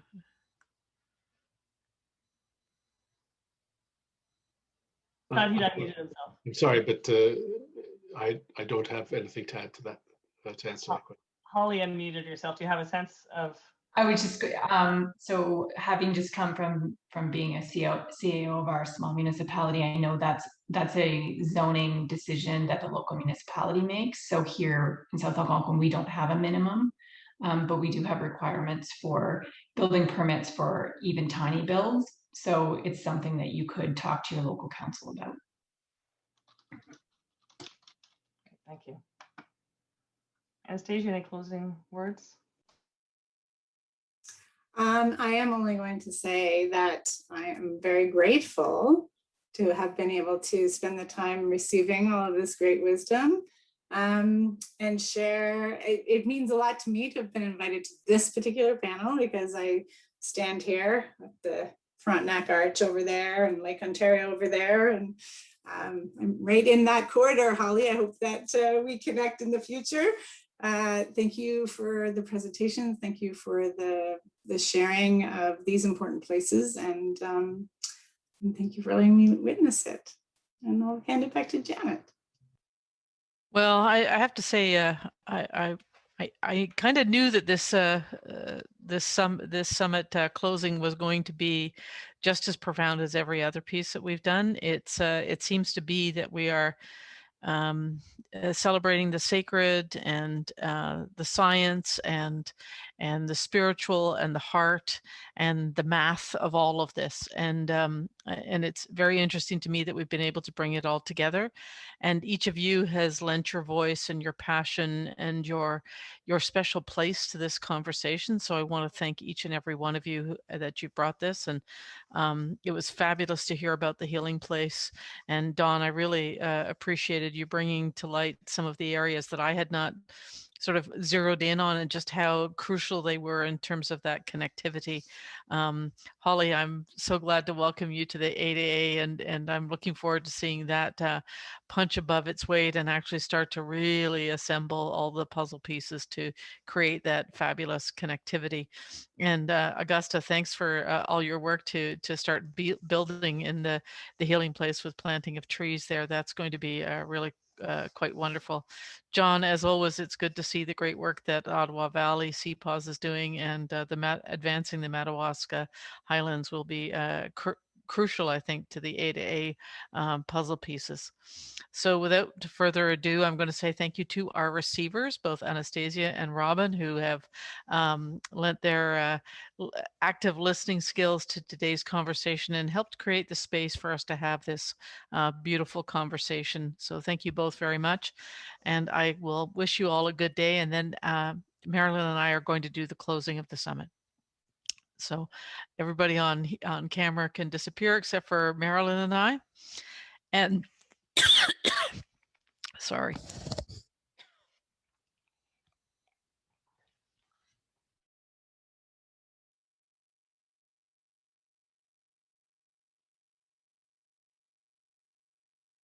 And it looks like I got a little bit of dry mouth at the end of all of this talking over the last few days.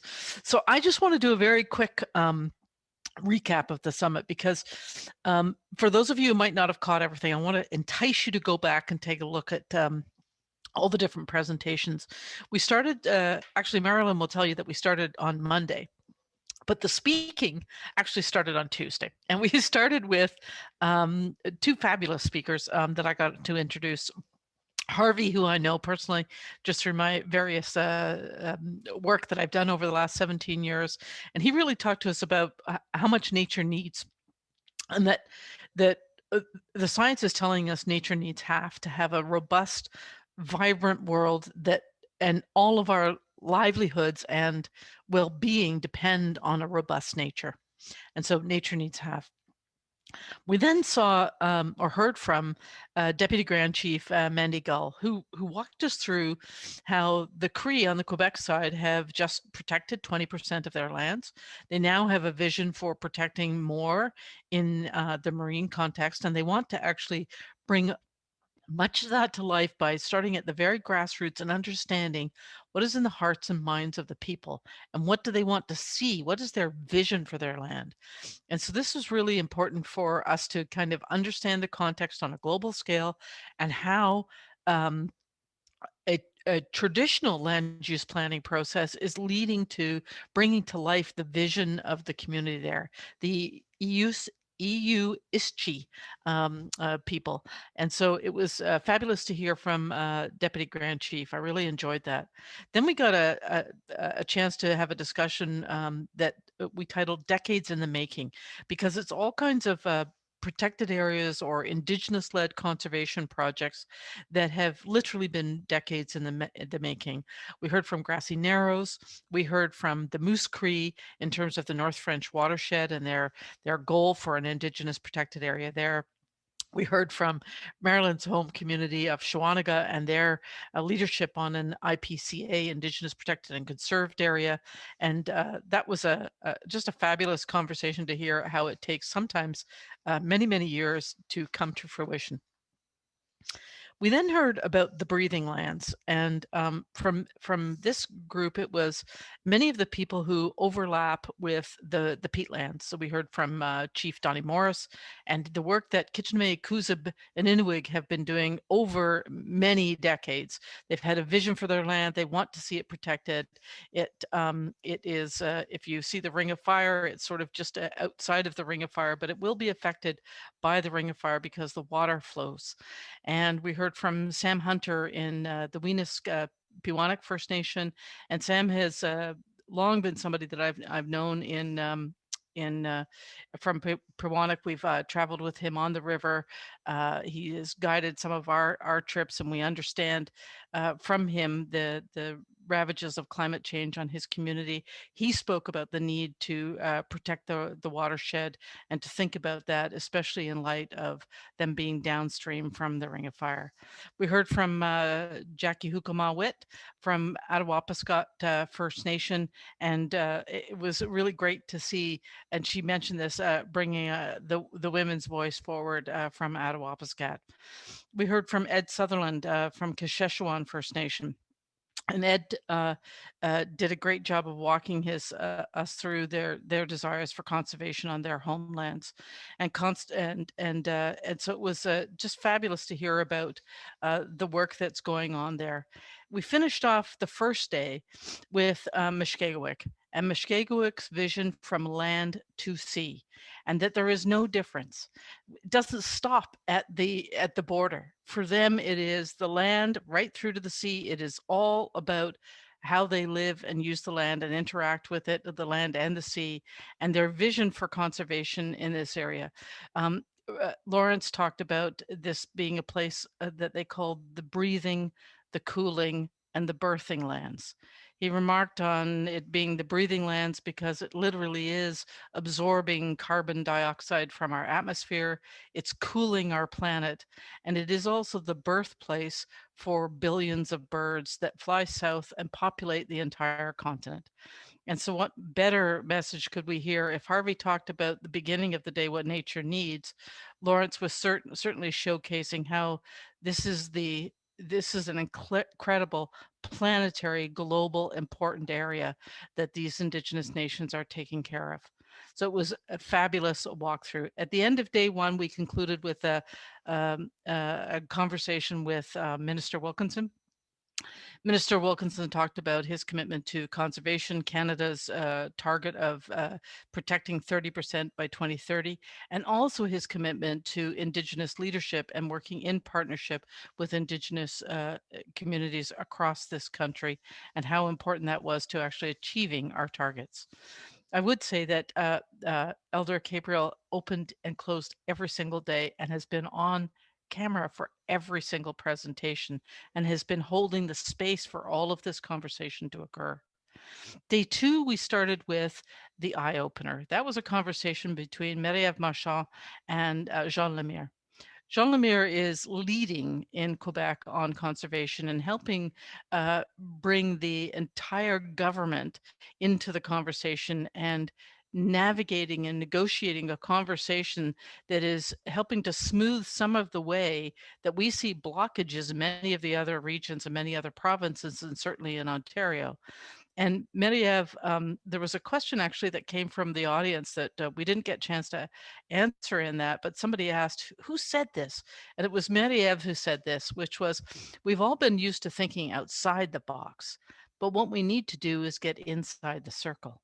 And I really thought that captured truly the sentiment almost of this entire summit. Then we went to a conversation on the Northern Shores where we heard about both Lake Superior and Lake Huron. We heard from Julie Bowen talking about how voluntary forestry can lead to conservation. Voluntary forestry certification can lead to some new protected areas. We heard about Wolf Lake and saving Wolf Lake. More than one person talked about it. The North Shore Environmental Resource Advocates. We had the Livable Sudbury. I thought that was a really, this is just basically talking about how we can bring nature back, how we can actually heal by bringing nature back. I really loved hearing that presentation. And probably one of the most emotional presentations, I mean, there were many, but one of the most emotional ones that I think everybody was moved by was the passion of lodge owner Cheryl, who spoke about seeing the caribou on her land, standing up for her land, getting others to stand with her, and the singular fight that she has taken on her own shoulders to protect the land that she loves. And the land that is so not just special to her, but is home. And that you could feel it in every word that she spoke and all the passion that she brought to bear, that this is something worth fighting for. It's literally in the fiber of her being. And it was so good to hear from her about what it means to her, but also how it is the livelihood of the people in the area, and that it cannot be reduced just to how many trees we can cut, but rather how do we live with nature and incorporate that into our lives more than just an equation about how many trees we can log. So it was a deeply moving presentation from Cheryl. We then moved a little bit closer to my home, where I'm down in Scarborough, and that was, we heard about the Greenbelt and the Golden Horseshoe. We had a great presentation from Mary Delaney. I loved her passion, and also how she talked about how this was the longest protest movement perhaps in Canada, which I thought was very interesting. She showed some of that fabulous old footage. Minister Karina Gould did an amazing job of talking about the local and her love for Coutts to Escarpment, but also how she's at the forefront in Canada with the federal government saying we need to get to 30 by 30. And I personally have been in meetings with her and listened to her passion on this. And it was so good to hear her be able to convey that through her presentation as well. We heard from Ann Bell talking about how ANSIs and PSWs, provincially significant wetland areas, could actually form some of the next, I think it was 3 million hectares she talked about being the next opportunity for some protected areas. Kim Statham did a fabulous job on urban forestry from the City of Toronto, and just how they were leading the way on the Toronto ravines being the structural backbone for the City of Toronto. So all the way along, we heard about Coutts to Escarpment, everything across the Golden Horseshoe, and that was a fabulous piece. Then we went down to nearer to my hometown, which is London, Ontario, and we heard from folks in Windsor. We had Eleanor McMahon, who's the CEO at the Trans-Canada Trail, leading the conversation. But we heard from MP Brian Massey, who did a fabulous job walking us through how Ojibwe Shores could be, and the connection to all the other parcels of land could be the next national urban park, and might actually be a place where we could have some healing and reconciliation, because it would provide a land base for doing ceremony and having native plant species. We heard from the Windsor City Council, and then we heard about Rondo and the need to protect. I think Brad called it Canada's Galapagos. We also heard about conservation in the Kitchener, Guelph, Waterloo area. And we heard from the City of London talking about how they were the first city to have recognized protected areas using municipal legal instruments to get that to happen. I'm definitely going to be following up on that and finding out a bit more. I also found it interesting in the next one where we had the sort of the big goals, land and water. And Chief Duncan, when he put up his slides and he walked us through the conservation that they had done on the Pic River First Nation on the North Shore of Lake Superior.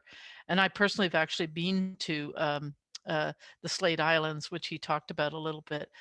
But he also talked about how they'd done their conservation really using the rivers, thinking about conservation through the lens of water, and how you actually, how for their communities, they'd actually started, and just showing the disconnect between how the non-Indigenous community had done conservation. He used caribou. He talked about that and said, oh, well, we've got this sort of North Shore of Lake Superior. Caribou don't exist anymore, but they've set aside these areas, and in 70 years or 80 years, caribou will come back. And he questioned that and said, how will the caribou know to come back?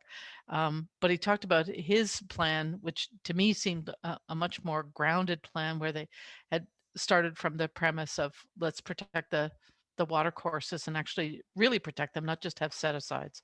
So that was a fabulous piece to listen to with Chief Duncan. I was really quite impressed with that. Mark Staub, I don't think I will ever get over fireweed, because you just kept saying fire away, and really brought together the tall grass and the fireweed for me, and something that was really quite captivating.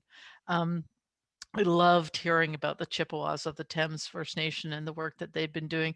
We had been doing some similar mapping in our office, and the lands of the Chippewas just jumped out to us as well, that there is amazing conservation values there, and that's been kept alive by the Chippewas of the Thames. So thank you so very much for doing that work. I want to thank also Michelle Cantor, one of our other co-hosts for this, Carolinian Canada. And I've seen her presentation on the big picture protected areas before, but it's always refreshing to get reminded of that work and how it is going to bring such healing to a place that has so many endangered species and that we really need to take care of and heal, which is Southwestern Ontario. So thank you so very much for that. And then today we talked about Central Ontario and getting that connectivity right. Could we actually create connectivity from Georgian Bay to Algonquin? So that was a fabulous piece. Dave walked us through how we had started that conversation in our office, and it centered around expansion of Elizabeth II Wildlands Park. It was also Gary in that conversation. He reminded us of, he's the conservation ecologist for the Indigenous engagement specialist for Curve Lake. And he reminded us that this isn't just about consultation with Indigenous nations, it's about being understood and incorporating two-eyed seeing and really getting to this place where we are having a conversation between two cultures and not just saying, oh, we've ticked a box. And so I thank Gary for that reminder and him walking us through the history of Jack Lake and all the passion that he brought to bear to that conversation. Thank you to Katie and Dr. Quimby for their conversations around Cachacoma Forest, some of the pieces that I had not heard before and was pleased to be able to learn from.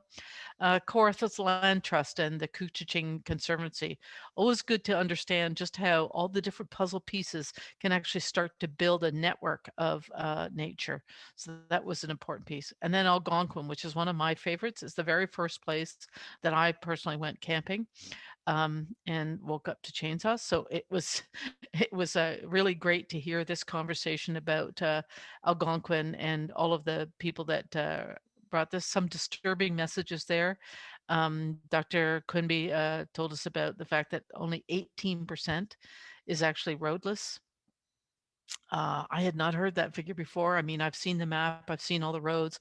I know there's over 5,000 kilometers of roads in Algonquin, but for me, that was actually a very disturbing figure that I got to hear. So, um, I was very appreciative of the work that everybody brought to that.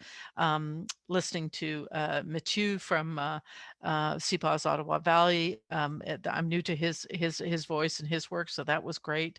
And Dave walked us through his video, which of course I've seen because it comes from our shop. But I want to thank you. And Brad, he's on our board at our organization. So Brad brought so many great anecdotes to the work that he was convening today. So thank you very much for that. And then we did Eastern Woodlands, which was the very end of the day. And we had some emotional conversations there and some getting a chance to hear directly and being able to stand in the space where we heard from Indigenous nations talking about the trauma and the fact that the revelations around unmarked graves is not over. And that was important to hear also about how conservation needs to be, that is all part of the same conversation. And so that was an important piece to hear about. I loved hearing about the Madawaska Highlands, Candice's lake up near Ottawa, and the piece that Don Johnston brought into this, again, just seeing that what an important linkage that one or two private lots can actually provide for nature. That was an important piece to see. Just how, when you start to look at things on a map, just how things can jump out at you. Oh yeah, that's really important. I'm looking forward to how Holly's going to lead on Algonquin to Adirondacks. I really hope that we can create a very vibrant corridor. And then a big thank you to our receivers on the day who provide also their wealth of understanding and information that they can bring to bear in all of these conversations. For all of us who've helped host and put together this, we have countless number of volunteers who have volunteered either to be moderators or receivers in all of these different conversations. We have probably over 20 hours that we now have to go through and actually get up online so that you can all enjoy it again and maybe share your favorite highlights and send to all of the people who are in your various networks so they too can learn from this conversation and absorb all of the great great learnings that we've taken on board over this last 3 days. And I'd like to express a deep thank you to the co-hosts, Carolinian Canada, CPAWS Ottawa Valley, and Wildlands League, of course, who I help lead. And then, oh my goodness, I'm just forgetting the last one. Carolinian Canada, CPAWS Ottawa Valley, and Wilderness Committee. Yes, that's all my big thank yous to those folks and to the people who were behind the scenes, curated by Em and Daniel, who was our tech guy, who very patiently walked every single person through the green room and how to click the mouse and how to move things forward. I thank you for all your patience and every single person who dialed into this. And now, without further comment from me, I'm going to welcome back Elder Marilyn Capreol and hear her words of wisdom. And I believe she's going to share a song with us that will, yeah, just help us close out the day. Thank you so much, Elder.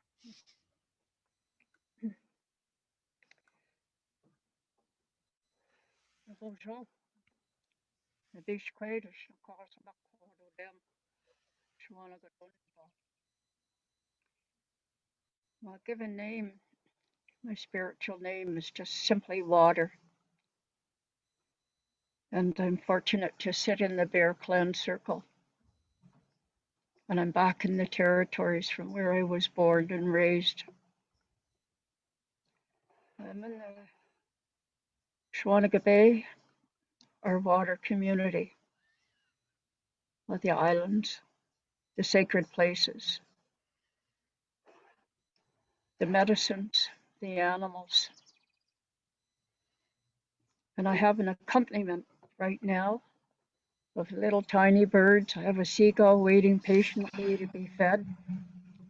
There's so much happening on my small deck here, but it's a responsibility that doesn't go away from day to day. when I was small, we didn't, nobody had hydro, because how would you have hydro 7 miles out on the water on the island?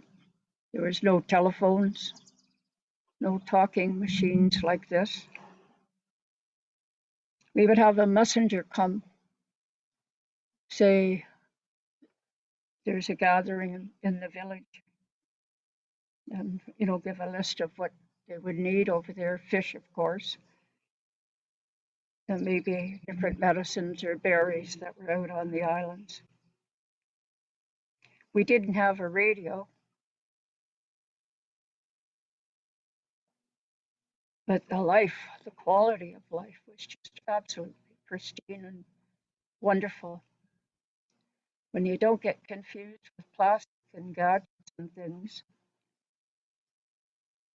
it was very simple, very knowledgeable, and very useful. Everything we did through a day, there was a special meaning of safety, care, and respect. Our table that evening, it's a hard thing to learn how to cook for 2 people. To this day, I can't do it. I still cook like that table is full, 7, 8 people, and a bit in case somebody comes by. We began with 3 languages, but our people were worried we would go for residential. So that language was suppressed. And it would have been a hard decision for our grandmothers and our aunties. I quite respect everything that was shared. I quite respect being able to sit and acknowledge over the last 4 days the getting ready. Being taught small about the importance of thunder, the importance of lightning and its connection between sky world and earth woman, and then back again, because it travels in 2 directions. Also, the sharing of water that fell out of the Big Dipper and the Little Dipper. They were teaching the little ones the transference of knowledge to feed grandmother. And that rain came down, and there must have been some heavy grannies and aunties sitting, because on a drive back from Ottawa, there was lots of feasting going on, lots of rain. And then it slowed down, and we know that it was acknowledging the children. The last few days, the people have been so kind and so humble. They were able to show their sensitive spirit. It is one that you cannot fake. Men and women, as they spoke about their passion, their protection of the animals, the swimmers, the flyers, the crawlers, the food that goes into our bodies, the water. And I'd really like to thank, at the end of a 4-day journey with all of this knowledge, sharing the storytelling, to acknowledge the men again for allowing us to travel through the ethical space. You provided that for all of the good voices from all over. We traveled through the space between the horizon of what you see behind me, the stand called women and men, the trees, our brothers and sisters. There is air between there and the gift of the constellations, and acknowledge the fire keepers, the men. It is important that both men and women know the roles and responsibility of fire, and also the roles of the water that women carry, so that I have my son And should something happen that I don't have his uncles and grandfathers and father around to tell him how to make that fire, how to pray for it, how to feed it, how to keep yourself in order to carry it. And likewise, for the grandfathers and the fathers of our daughters, sisters, the value and the teachings of the water, the sacredness of it, how to treat earth women in a kind way. So I understand the tears over the last few days, because we know that her children are being hurt, or they're slated to be hurt. They're traded for money. It's not just about caribou. It's about all those living things and those tree values. You can only cut the life of a tree once, and it is gone, just like human. In our language, we don't have words. We didn't have them until we had visitors come. And we learned those words now. We never had a word for money because we didn't know what money was. Today, I don't know how old the word is, but the trade or trading, I think, what we call that money is yonya.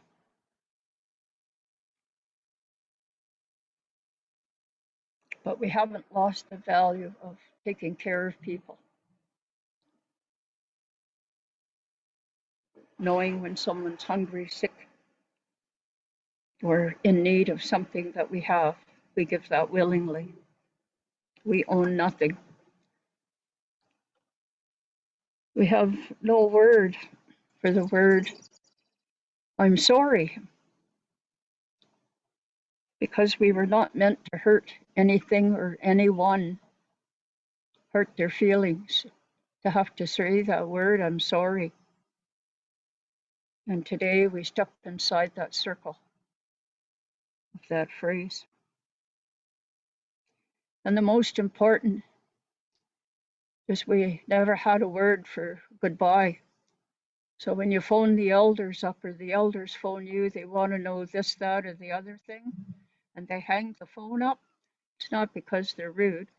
It's just that they don't know that word goodbye. It's not in our spirit and language. But we do have a saying that means something similar.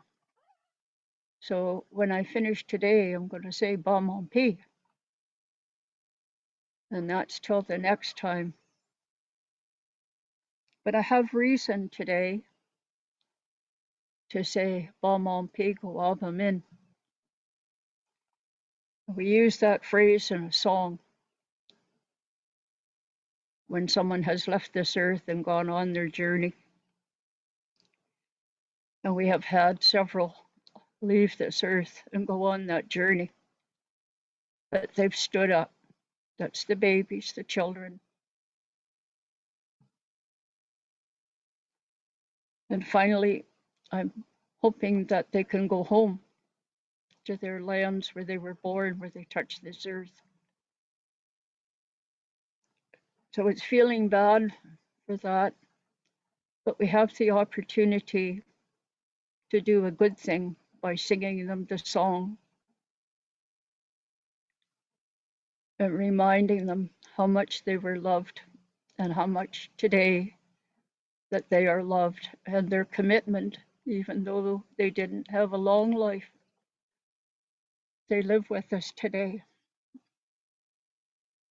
They will live with us in the memory forever. And they are still helping us in their spirit world. So with that, I'm going to stand up here. I can stand up. I've been sitting down for 4 days. I thank the children for that, letting me stand up. And grandmother is dressed in red for the season.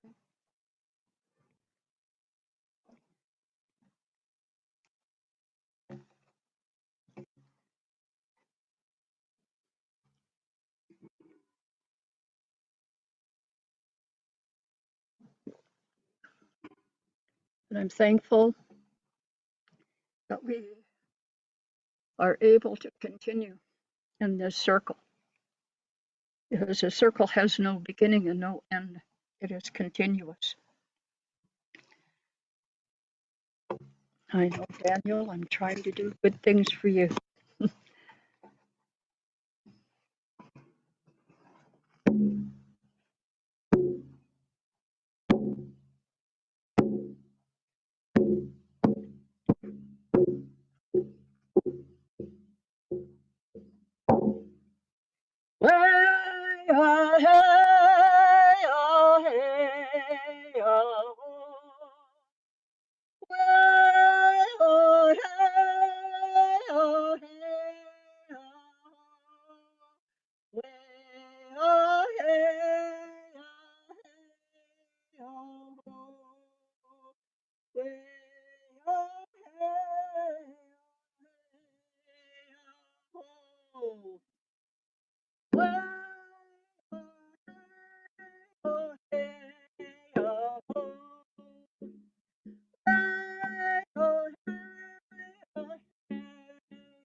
See you again, babies.